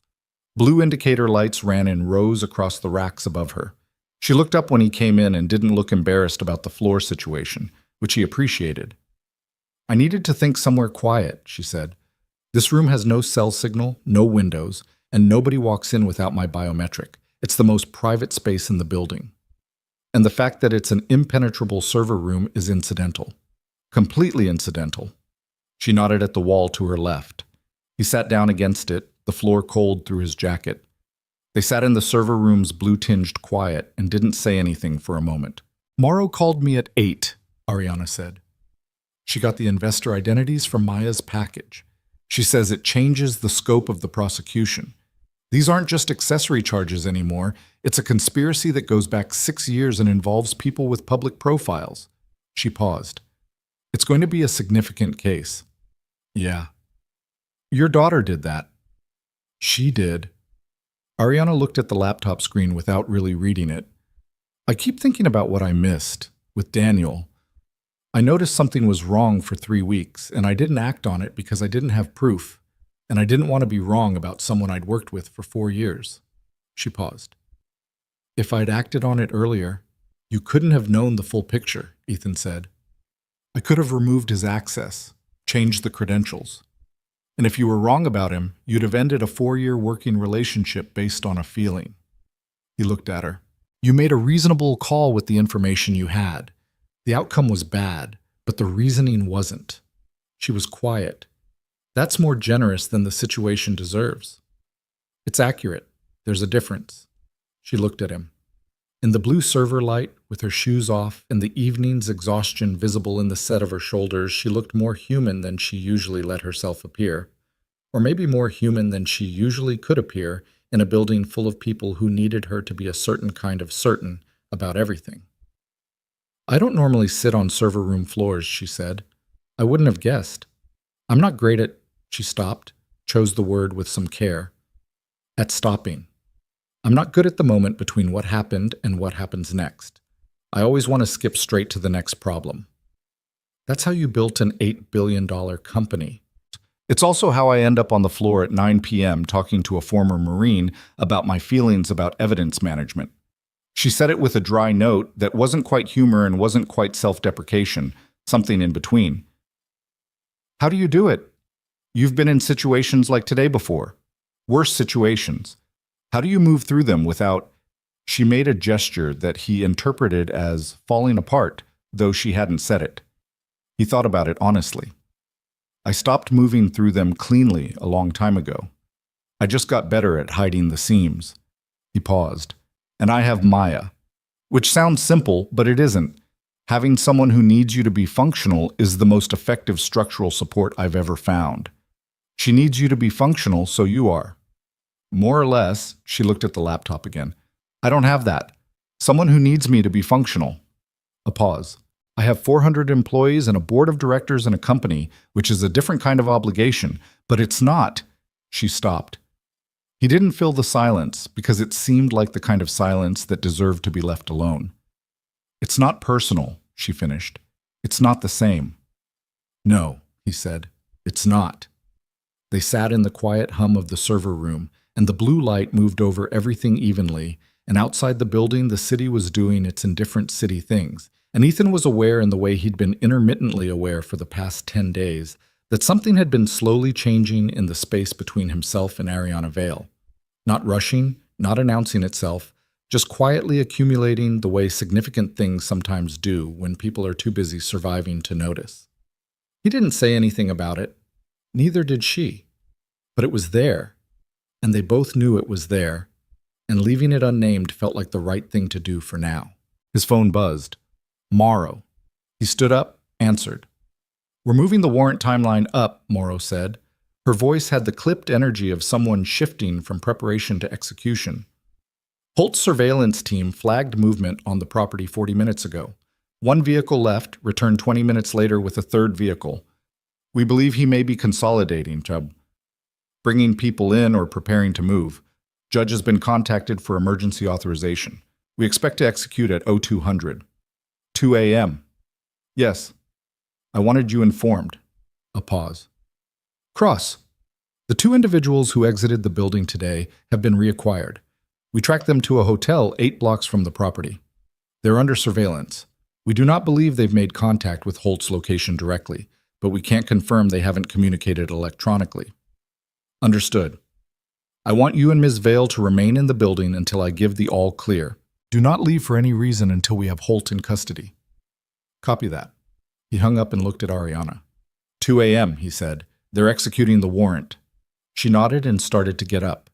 He offered his hand. She took it and stood, and they were briefly close together in the server room's cold hum, and she didn't immediately let go of his hand, and he didn't immediately step back, and then both things happened in the way that inevitable things happen when the timing finally becomes undeniable. 2 a.m., she said quietly. Yeah. Then we wait. The waiting was its own kind of hard. They moved to the 38th floor conference room at 10 p.m. Ethan, Ariana, and Maya, who had appeared at the door of the guest suite when Ethan knocked and shown him her laptop screen. She'd been awake, working, pulling secondary documentation from a Renshaw Capital filing she'd found in a securities archive that corroborated one of the investor identities and connected it directly to a series of payments that predated even the conspiracy Morrow's team had mapped. She'd sent it to Morrow's analyst at 9:55. The analyst had responded in 11 minutes. This is exactly what we needed. How is she doing this? Maya had shown Ethan the message with the expression she had when she was trying not to look pleased with herself and not entirely succeeding. They sat in the conference room and drank bad coffee, and watched the city through the tall windows and talked about things that weren't the operation. Ariana asked Maya about school, real questions, not the polite adult version of asking teenagers about school that was really just waiting for them to say fine. Maya answered honestly, which was unusual. She typically gave adults the abbreviated version. She told Ariana about the AP Computer Science course that moved too slowly for her and the independent research project she'd been trying to get her school to let her submit as dual enrollment. She talked about the systems analysis class she was taking online through a university program that had accepted her application with a note that said they didn't normally admit students under 18, but were making an exception. Ariana listened with the focused attention she gave everything and asked specific questions, and when Maya explained the methodology she'd used to build the Northgate financial map, the database cross-referencing, the shared legal filing discovery, the property tax record approach, Ariana had leaned forward and said, "Walk me through the property tax piece, step by step." Maya had walked her through it, step by step. Ariana had asked 2 clarifying questions, taken notes, and said, "That's an original methodology. I haven't seen that cross-reference approach used in a forensic accounting context before. You developed it yourself." Maya had said, "There wasn't an existing method that worked for what I needed, so I built one." Ariana had looked at Ethan then, briefly. With something in her expression that wasn't surprise, she'd stopped being surprised by Maya around day 3. But with something larger, a kind of recognition. The way you look at something and understand that it is going to matter, that it is not small, that whatever it becomes will take up real space in the world. Ethan had looked back at her and felt something in his chest that was too complicated to identify and too present to ignore. At 1:40 a.m., Morrow called. "Teams are in position, executing at 0200 as planned. Stay put." They stayed put. At 2:17 a.m., Morrow called again. "We're in. 3 individuals detained at the property. 1 is Holt, confirmed ID. 1 is a known associate from the contractor network. 3rd is a logistics operator we've been looking for in connection with the Tidewall wire transfers." A pause, and in the pause, Ethan could hear the controlled chaos of a law enforcement operation winding down, radio traffic, voices, the sound of a property being systematically cleared. Holt did not resist. He was in the study when we came through. He was on a laptop. Another pause.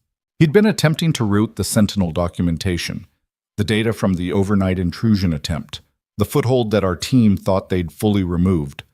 Apparently there was a secondary cache we missed. He had partial files. "Had," Ethan said. "We stopped it before the transfer completed. The data is recoverable and contained." Her voice was flatter than usual, the aftermath flatness of a long operation concluding. "It's over, Cross. We have him." He sat with that for a moment. The conference room was quiet. Ariana and Maya were both watching him. "Holt said anything?" he asked. "Not yet. He will." These people always do eventually, when they understand the full scope of what we have. With the investor identities, the financial mapping, the contractor network, the attempted transfer tonight, she exhaled. "He's looking at federal charges across 3 jurisdictions. He's going to talk." "And the investors? They'll be contacted tomorrow. Their cooperation will be factored into their exposure. That's above my pay grade, but it's the standard approach." A pause. "Tell your daughter she did exceptional work. I mean that." "I'll tell her." He hung up and looked across the conference room. Ariana and Maya were both watching him with the particular attention of people who have been waiting for a specific piece of information and understand it has just arrived. "He's in custody," Ethan said. Maya exhaled, a long, slow release of something she'd been holding since the night on the couch, when she'd found the name Marcus Holt in 4 minutes and understood that her father was now inside something significant. She didn't say anything. She closed her laptop and set it on the table carefully, the way she handled things she considered important, and looked at the window. Ariana looked at Ethan. He looked back. Outside, the city was doing the quiet, indifferent thing it did between 2 and 3 in the morning. Minimal traffic, the distant sound of a delivery truck on a cross street, the ordinary hum of a place that was too large to stop entirely. The chandelier in the Harrington Grand Ballroom was dark. Somewhere in Westerfield, federal agents were walking through a colonial house on a wooded lot, securing rooms, documenting everything, beginning the long procedural work of building the case that would hold. Marcus Holt had spent 4 years constructing an architecture of revenge and acquisition, patient and organized and completely without the limits that a normal sense of consequence imposed. He had $60 million and a layered corporate structure and a network of people with legitimate grievances who had made one very bad decision when they were angry enough. It had not been enough. It had not been enough because a 16-year-old girl had spent 9 days reading securities filings and property tax records and had built a financial map that even a federal analyst had called exceptional. Because a former Marine who'd been hired to watch a door for $320 had noticed 4 still men in a room of 400 guests and had made the simple, unglamorous decision to act on what he saw. Because a woman who had built a company from nothing had looked at a security guard's face in an alcove at a charity gala and understood in the space of 3 seconds that she could trust him and had. Those 3 things together, not separately. Ethan thought about that for a while, sitting in the quiet conference room with the bad coffee and the city outside, and understood that the past 10 days had been something he didn't have a clean word for. Not a job, not an assignment, something that had changed the shape of things in ways he was only beginning to map. His shoulder ached, his cheekbone ached. He was tired in the bone-level way that only happens when you've been running on adrenaline and insufficient sleep for more than a week. He was also, underneath all of that, something he recognized as okay. "We should sleep," Maya said. She said it to both of them. She'd taken to doing that, including Ariana in the address, the way you include someone who is no longer a stranger. She hadn't made a production of it. She'd just started doing it incrementally, the way 16-year-olds sometimes decide things about adults before the adults have gotten there themselves. "Yeah," Ethan said. Ariana nodded. She was looking at the table, at her own hands, at the notes she'd made during Maya's methodology explanation. She looked like a person who had been running very fast for a very long time and had just now noticed the ground under her feet. "Thank you," she said quietly. Not to one of them, to both of them. "I need you to know that." Maya picked up her laptop. "You can tell us again in the morning," she said, "after everyone slept." She headed for the door, paused, looked back at the 2 of them. Assessed the room with that spiral thinking mind of hers in the way Ethan had watched her assess rooms her entire life. Said nothing, because she'd decided that the moment didn't need a comment, and went to bed. Ethan and Ariana sat in the quiet for another minute, in the particular silence of 2 people who have come through something together and are standing on the far side of it and finding the far side both quieter and stranger than the near side was. "Go sleep," Ariana said finally, and the way she said it had the gentleness she usually kept out of her voice. Not the CEO's directness, not the operational focus, something older and less practiced. "You too," he said. She nodded. She looked like she meant it. He turned off the conference room light on his way out.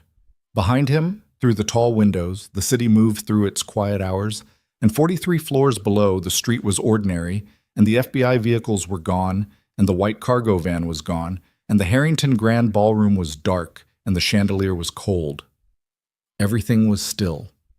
For the first time in 10 days, the danger was actually over, and the stillness was real.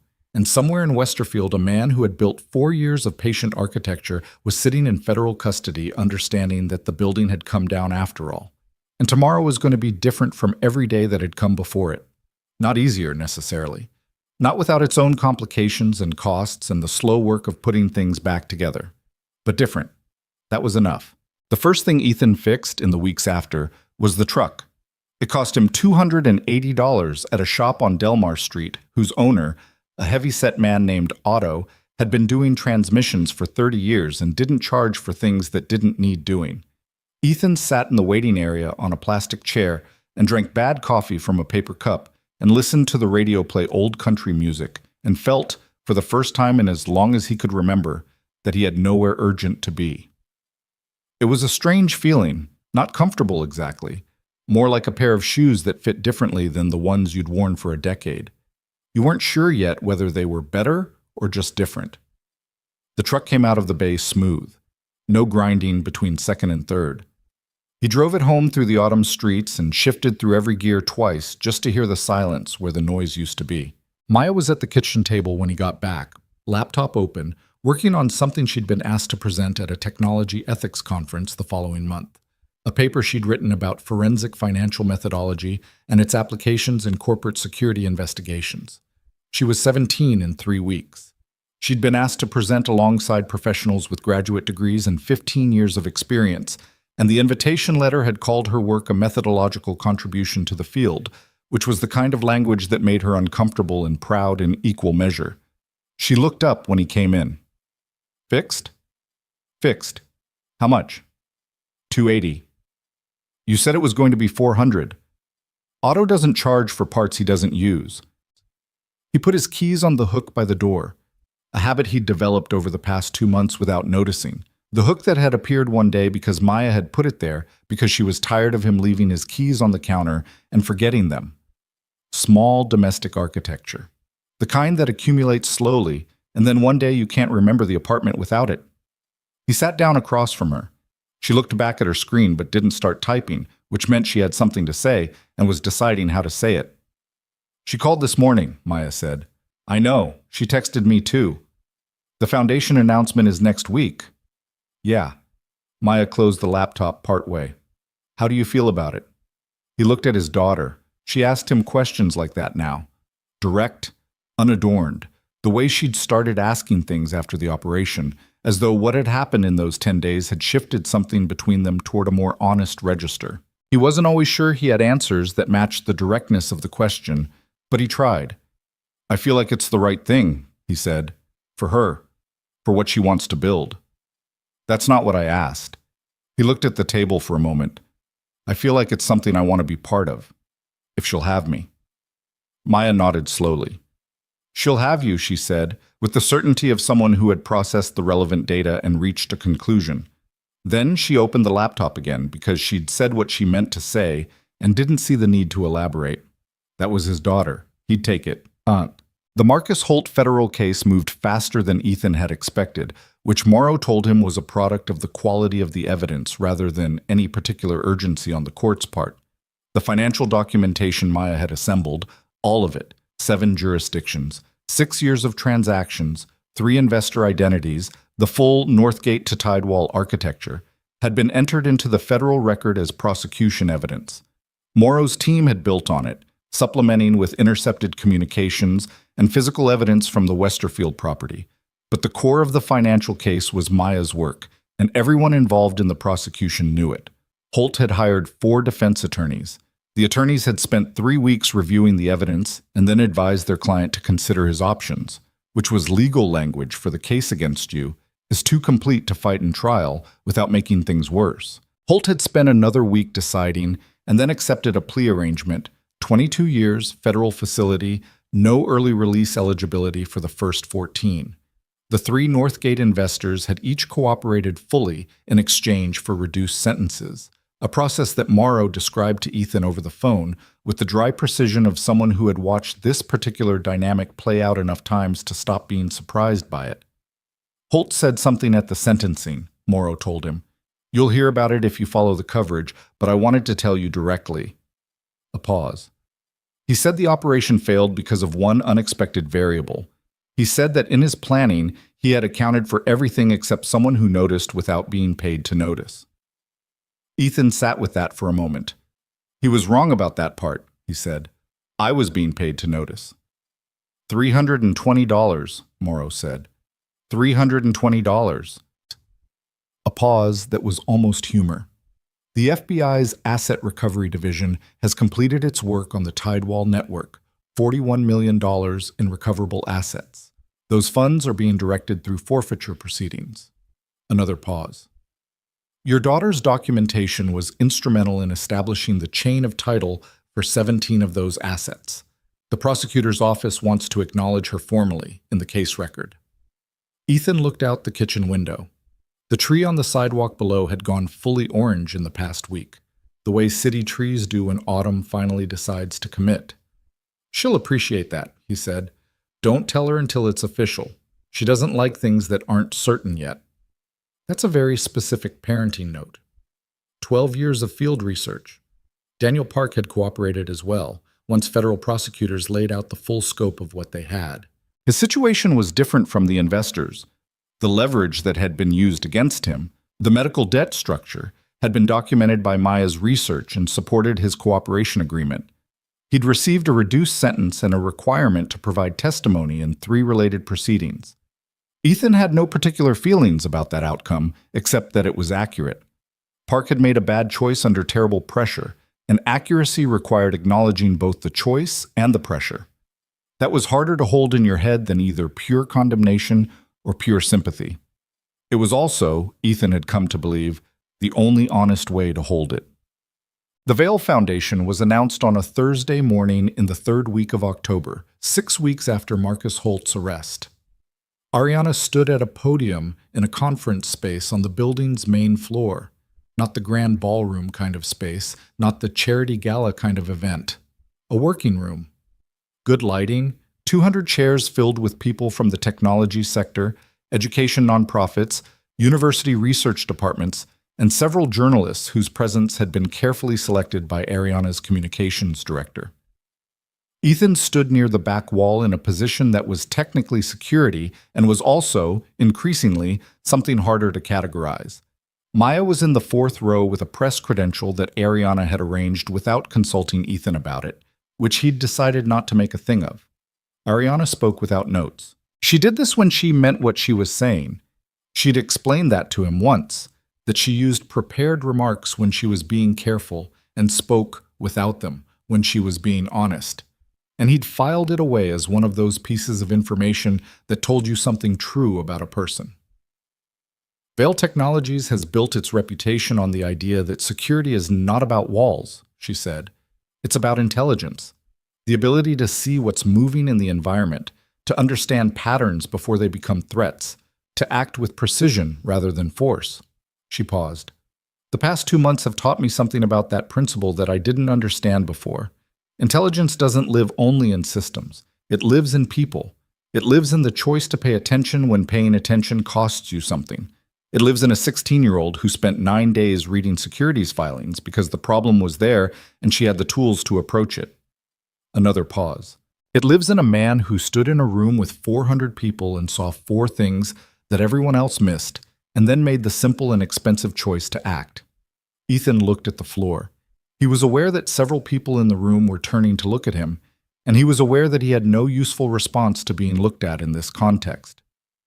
The Vail Foundation will fund 3 programs, Ariana continued, a technology ethics research initiative housed at 3 partner universities, a secondary school program for students demonstrating exceptional aptitude in computational analysis and systems thinking, scholarship-based, need-blind, available in every state, and a security and investigation training program for non-traditional candidates, veterans, career changers, people with backgrounds in fields that aren't traditionally considered security disciplines but carry directly transferable skills. She looked up from the room, not at anyone specific, at the room as a whole. The operating principle of all 3 is simple. The most important thing in any security system is not the technology. It's the judgment of the human being who decides when and how to use it. We're going to invest in that judgment, systematically, over time. Because one person seeing clearly at the right moment is worth more than any algorithm we've built. Afterward, in the hallway outside the conference room, while the journalists were still asking questions and the attendees were still finding their coats, Maya appeared at Ethan's elbow. "The secondary school program," she said. "Yeah, that's me. That's a lot of kids like you." He looked at his daughter. "That's the point." She was quiet for a moment, in the way she was quiet when something had landed differently than she'd expected, and she was recalibrating. "She said my name," Maya said, "in front of 200 people. She did.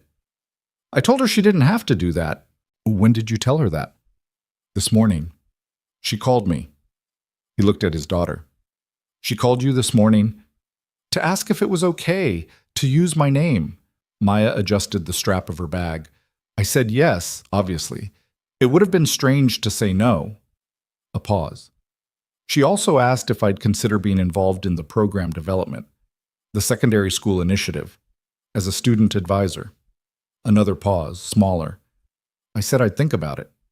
And have you thought about it? I said yes when she called back 20 minutes later. He exhaled a breath that was almost a laugh. So you made her call you twice? I needed the 20 minutes, Maya said with complete seriousness. Then something shifted at the corner of her mouth that was not quite a smile and was entirely her. She's patient, Maya added. I like that about her. Ethan looked at the conference room doors through which he could see Ariana still talking with the journalists, composed and precise, the way she was when she was being careful with what she said because it was going to be printed somewhere. Yeah, he said. Me too.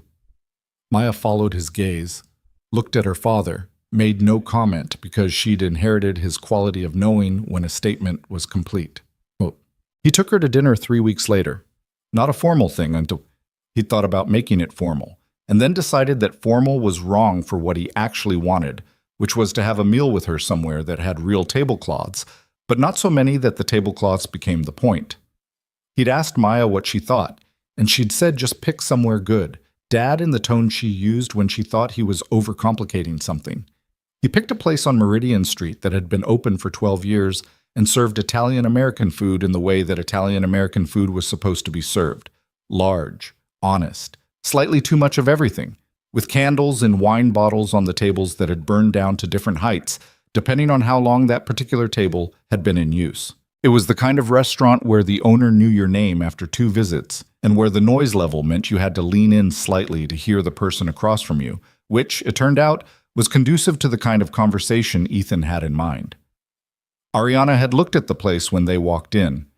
The candles, the mismatched chairs, the chalkboard specials, and said nothing about it, which he'd taken as a good sign. She'd worn a dark green dress that was the right kind of nice for the right kind of place. She'd put her phone in her bag when they sat down and left it there. He didn't take that for granted. They ordered. They talked about easy things first, the foundation launch, Maya's conference presentation, a problem with the 39th floor elevator that had been intermittent for 2 weeks and was driving Devlin to quiet fury. Normal things, the things that had become normal between them over the past 2 months of daily proximity and shared purpose, and the particular intimacy that comes from having been through something real together. At some point, he didn't notice the precise transition, which was maybe how it was supposed to work. The easy things gave way to harder ones, not heavy exactly, just more honest. I want to ask you something, Ariana said. She had a glass of red wine that she'd been nursing slowly, and she turned it by the stem in the way she turned a pen when she was thinking. And I want you to answer it the way you answer things, which is straight. Okay? When this is all settled, the foundation, the programs, the rebuilding work, what do you actually want? Not what makes sense operationally, not what fits the structure we've built. What do you want? He looked at her across the candlelight and the noise of the restaurant and understood that the question was about more than the job. I want to stay, he said, in the work, in the foundation, in... He stopped, chose the word without hiding from it. In this, whatever this is. She looked at him. You're not sure what this is? I know what it is. I'm not always sure what to call it. What does it feel like? He thought about that for a moment, the way he tried to think about honest questions honestly. It feels like the first thing in a long time that I didn't have to decide whether I deserved, he said. It just was there. And I didn't argue with it. She was quiet for a moment. Outside, through the restaurant window, the street moved in its ordinary way. Headlights, people, the small weather of a city in late October. I have a long list of things I'm not good at, she said. I should tell you that. I've noticed a few. Name one. You over-explain things to people you're not sure can keep up. You do it without meaning to. It comes out as patience, but it's actually anxiety about whether the other person has the full picture. She looked at him. That's accurate, she said, with the particular flatness of someone confronting an accurate observation about themselves. What else? You apologize by doing something useful instead of saying sorry, which is not always what the situation calls for. Also accurate. A pause. Any others? You eat your meals in the wrong order. Dessert first if you think no one's watching. She blinked. Then something opened up in her face that he hadn't quite seen before. Something younger and less composed and entirely real. How do you know that? You had a piece of chocolate cake at your desk at 9 a.m. on the Tuesday after the building incident. You thought everyone was too distracted to notice. I was in a server room at 2 in the morning the night before. I needed the cake. I'm not criticizing the cake, he said. I'm just naming the thing. She looked at him with that expression, the opened up one, the less composed one, and he thought that this was the version of her that existed when she wasn't running a company, or giving a speech, or managing a crisis. The version that ate cake at 9 in the morning and sat on server room floors with her shoes off and called his daughter on her personal phone twice in 20 minutes because she wanted to get the answer right. He thought, this is the version I want to know. I'm not easy, she said. I noticed. I work too much. I get fixated on problems. I have very high standards for how things should be done, and I get frustrated when they aren't done that way, even when the frustration isn't useful. I know. I'm telling you because you should know, not because I'm asking you to fix any of it. I'm not trying to fix anything, he said. I like the actual version of you, not a corrected one. She looked at him for a long moment. The restaurant noise moved around them. The candle between them had burned down another half-inch. I don't know how to do this slowly, she said, and there was something in her voice that was admission rather than apology. I've never been good at slow. I move fast on everything because slow felt like losing ground. We don't have to do it slowly, he said. We can do it at whatever speed it actually goes. She picked up her wine glass, set it back down without drinking from it, looked at him with the direct, assessing quality that had been the first thing he'd noticed about her, the thing that had cut through the alcove's dim light 10 weeks ago when she'd looked at his face and decided to trust him in 3 seconds. Okay, she said. It was the same word she'd used in the alcove. Simple. Loaded. He thought, yeah, okay. What? What happened in the months after didn't happen cleanly. He wanted to be honest about that, because the stories that got told about things like this, a man steps in, saves the day, gets the girl, everything resolves, those stories had a satisfaction to them that real life didn't quite replicate. Real life had a different texture, rougher in some places than you expected, better in others. His shoulder took 11 weeks to stop aching in the morning. He went to physical therapy twice a week at a place on Clement Street, and the therapist, a no-nonsense woman named Diane, who had worked with veterans before, told him the damage was old as much as new. Years of accumulated stress on a joint that had never been properly addressed after discharge. He'd known that. He'd been putting it off the same way he put off the truck, because putting it off was cheaper, because there was always something more urgent. He fixed that too. Eventually. Expensive and uncomfortable and worth it. He took the director of security role at the Vail Foundation officially in December. Not the CEO's personal security, the foundation's broader program, which meant building the security training curriculum, identifying candidates, developing the assessment methodology for the veterans and career changers the program was designed to reach. It was the kind of work that used what he actually knew rather than asking him to be adjacent to it. Devlin had given him a look when the appointment was announced that communicated something like, "It's about time," without saying it, and then gone back to managing the building's elevator problem with his characteristic focused displeasure. The work was hard, not combat hard, differently hard, the kind of hard that required patience rather than speed, the ability to see a person who was rough at the edges and understand what they could become rather than cataloging what they were. He wasn't always good at it. He misjudged people occasionally, moved too fast on some assessments, was too slow on others. He made mistakes that cost time and had to be corrected, and correcting them was not comfortable.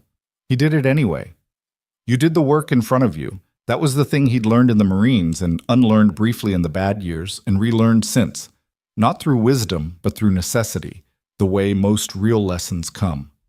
Maya's conference paper was published in a professional journal 3 months after the presentation. The journal had a peer review process, and 4 of the 5 reviewers had recommended acceptance, and the 5th had recommended acceptance with minor revisions. And Maya had made the revisions and sent it back in 48 hours.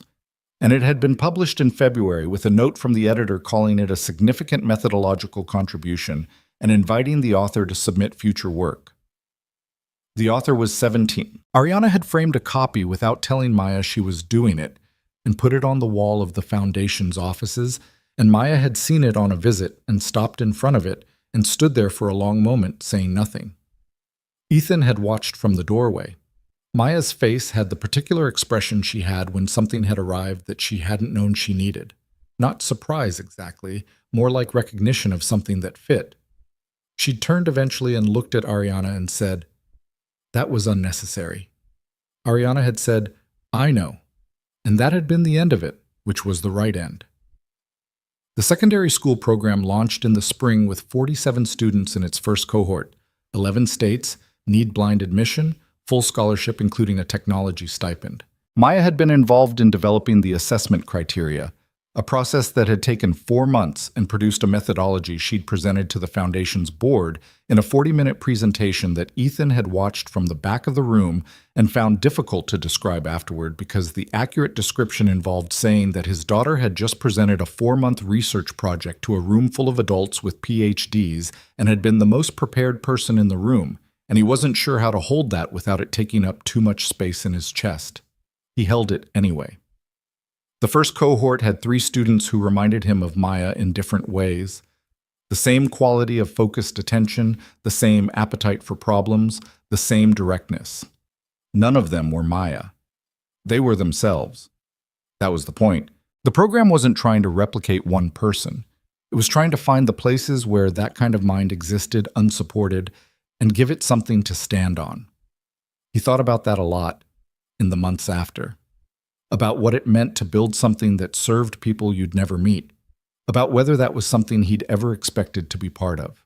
He hadn't. That was honest.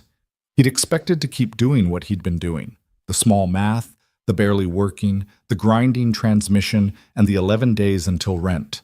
Not because he'd given up exactly, more because the horizon had narrowed so gradually over so many years that he'd stopped noticing it had narrowed and started mistaking the narrow version for the real size of things.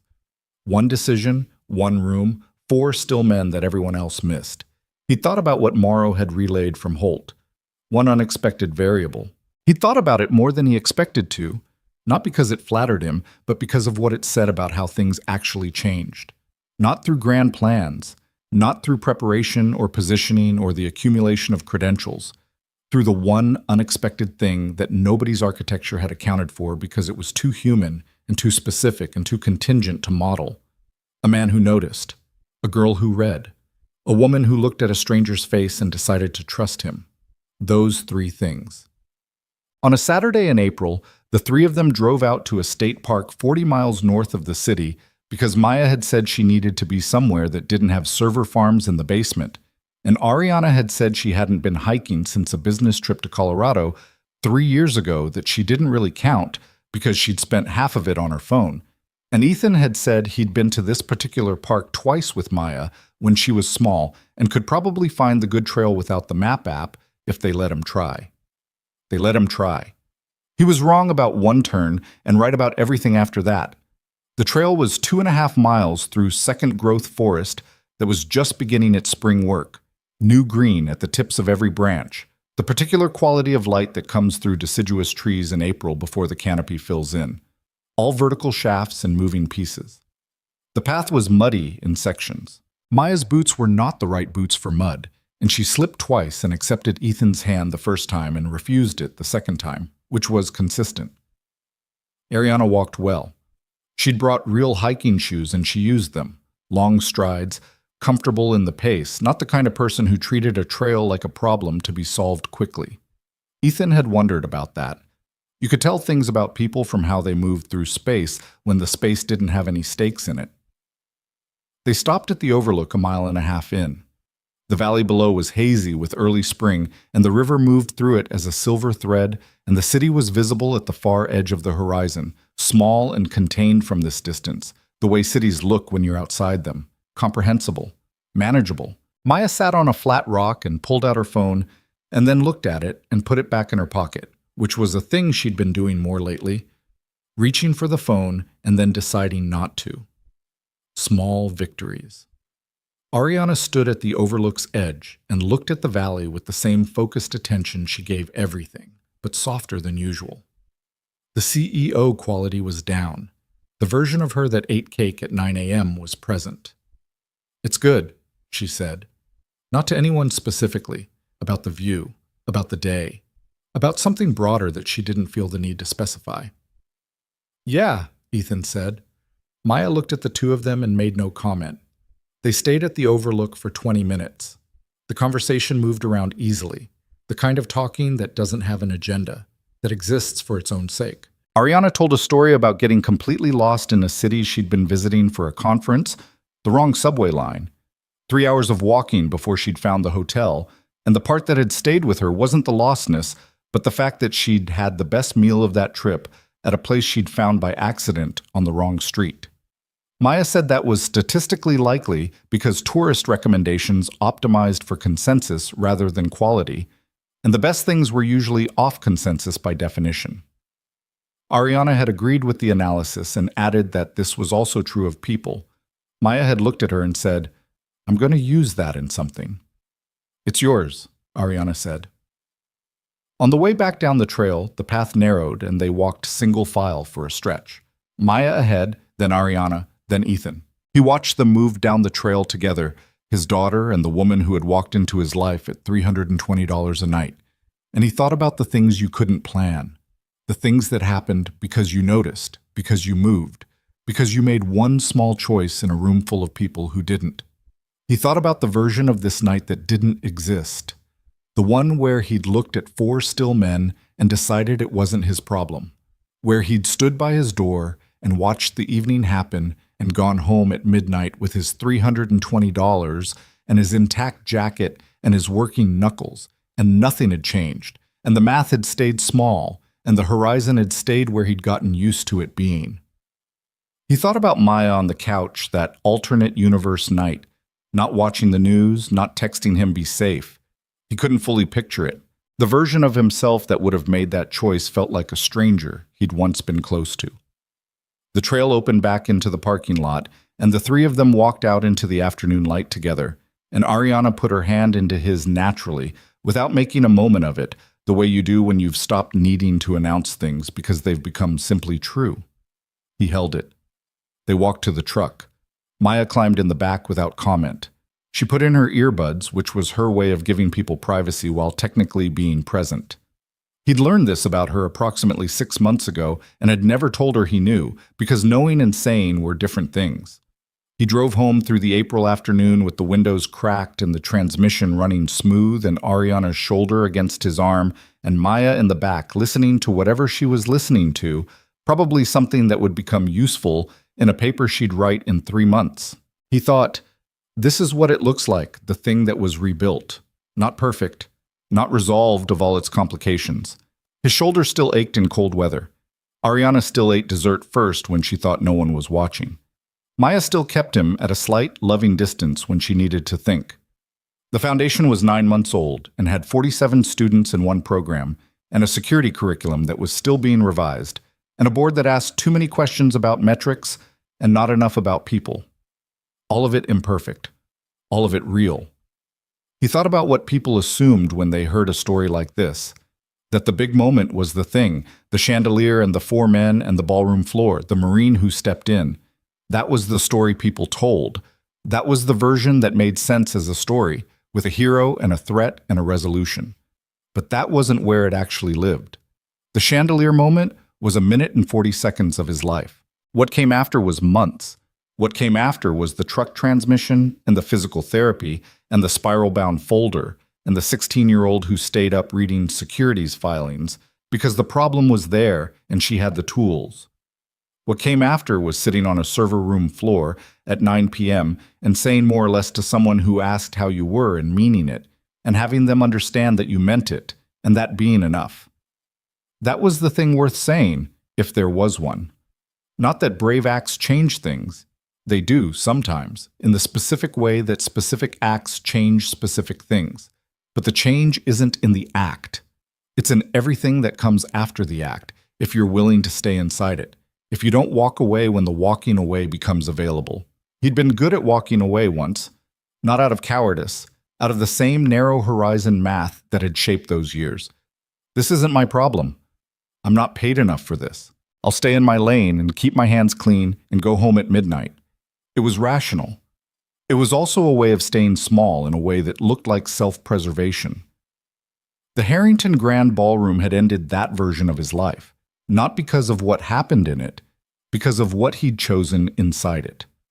One choice, one room.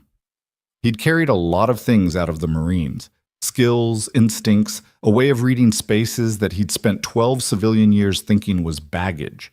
It wasn't baggage, it was just a tool that had been waiting for the right problem. Most things were, if you kept them long enough, if you didn't throw away the parts of yourself that were inconvenient before you understood what they were for. The city came back into view as he drove down the long highway that connected the park to the suburbs, that connected the suburbs to the streets he knew. The skyline in the afternoon light was compact and legible, the way the valley had been from the overlook, small enough to see whole. Maya pulled out one earbud. "Dad?" "Yeah." "When we get back, can we get noodles? The place on Garfield." "It's 4:30. "I know what time it is." He looked in the rearview mirror. Maya had her head tilted against the window, and the afternoon light on her face made her look younger than 17 for a moment, the age she'd been when this started and the age she was on the verge of leaving. "Yeah," he said. "We can get noodles." She put the earbud back in. Ariana was looking at the city coming into view, her hand still easy in his. "I've never been to the place on Garfield," she said. "Then it's your lucky day," he said. She turned to look at him, the opened-up version of her face, the real one. "It really is," she said. He drove them home, through the April city, under the afternoon sky, toward noodles and whatever came next.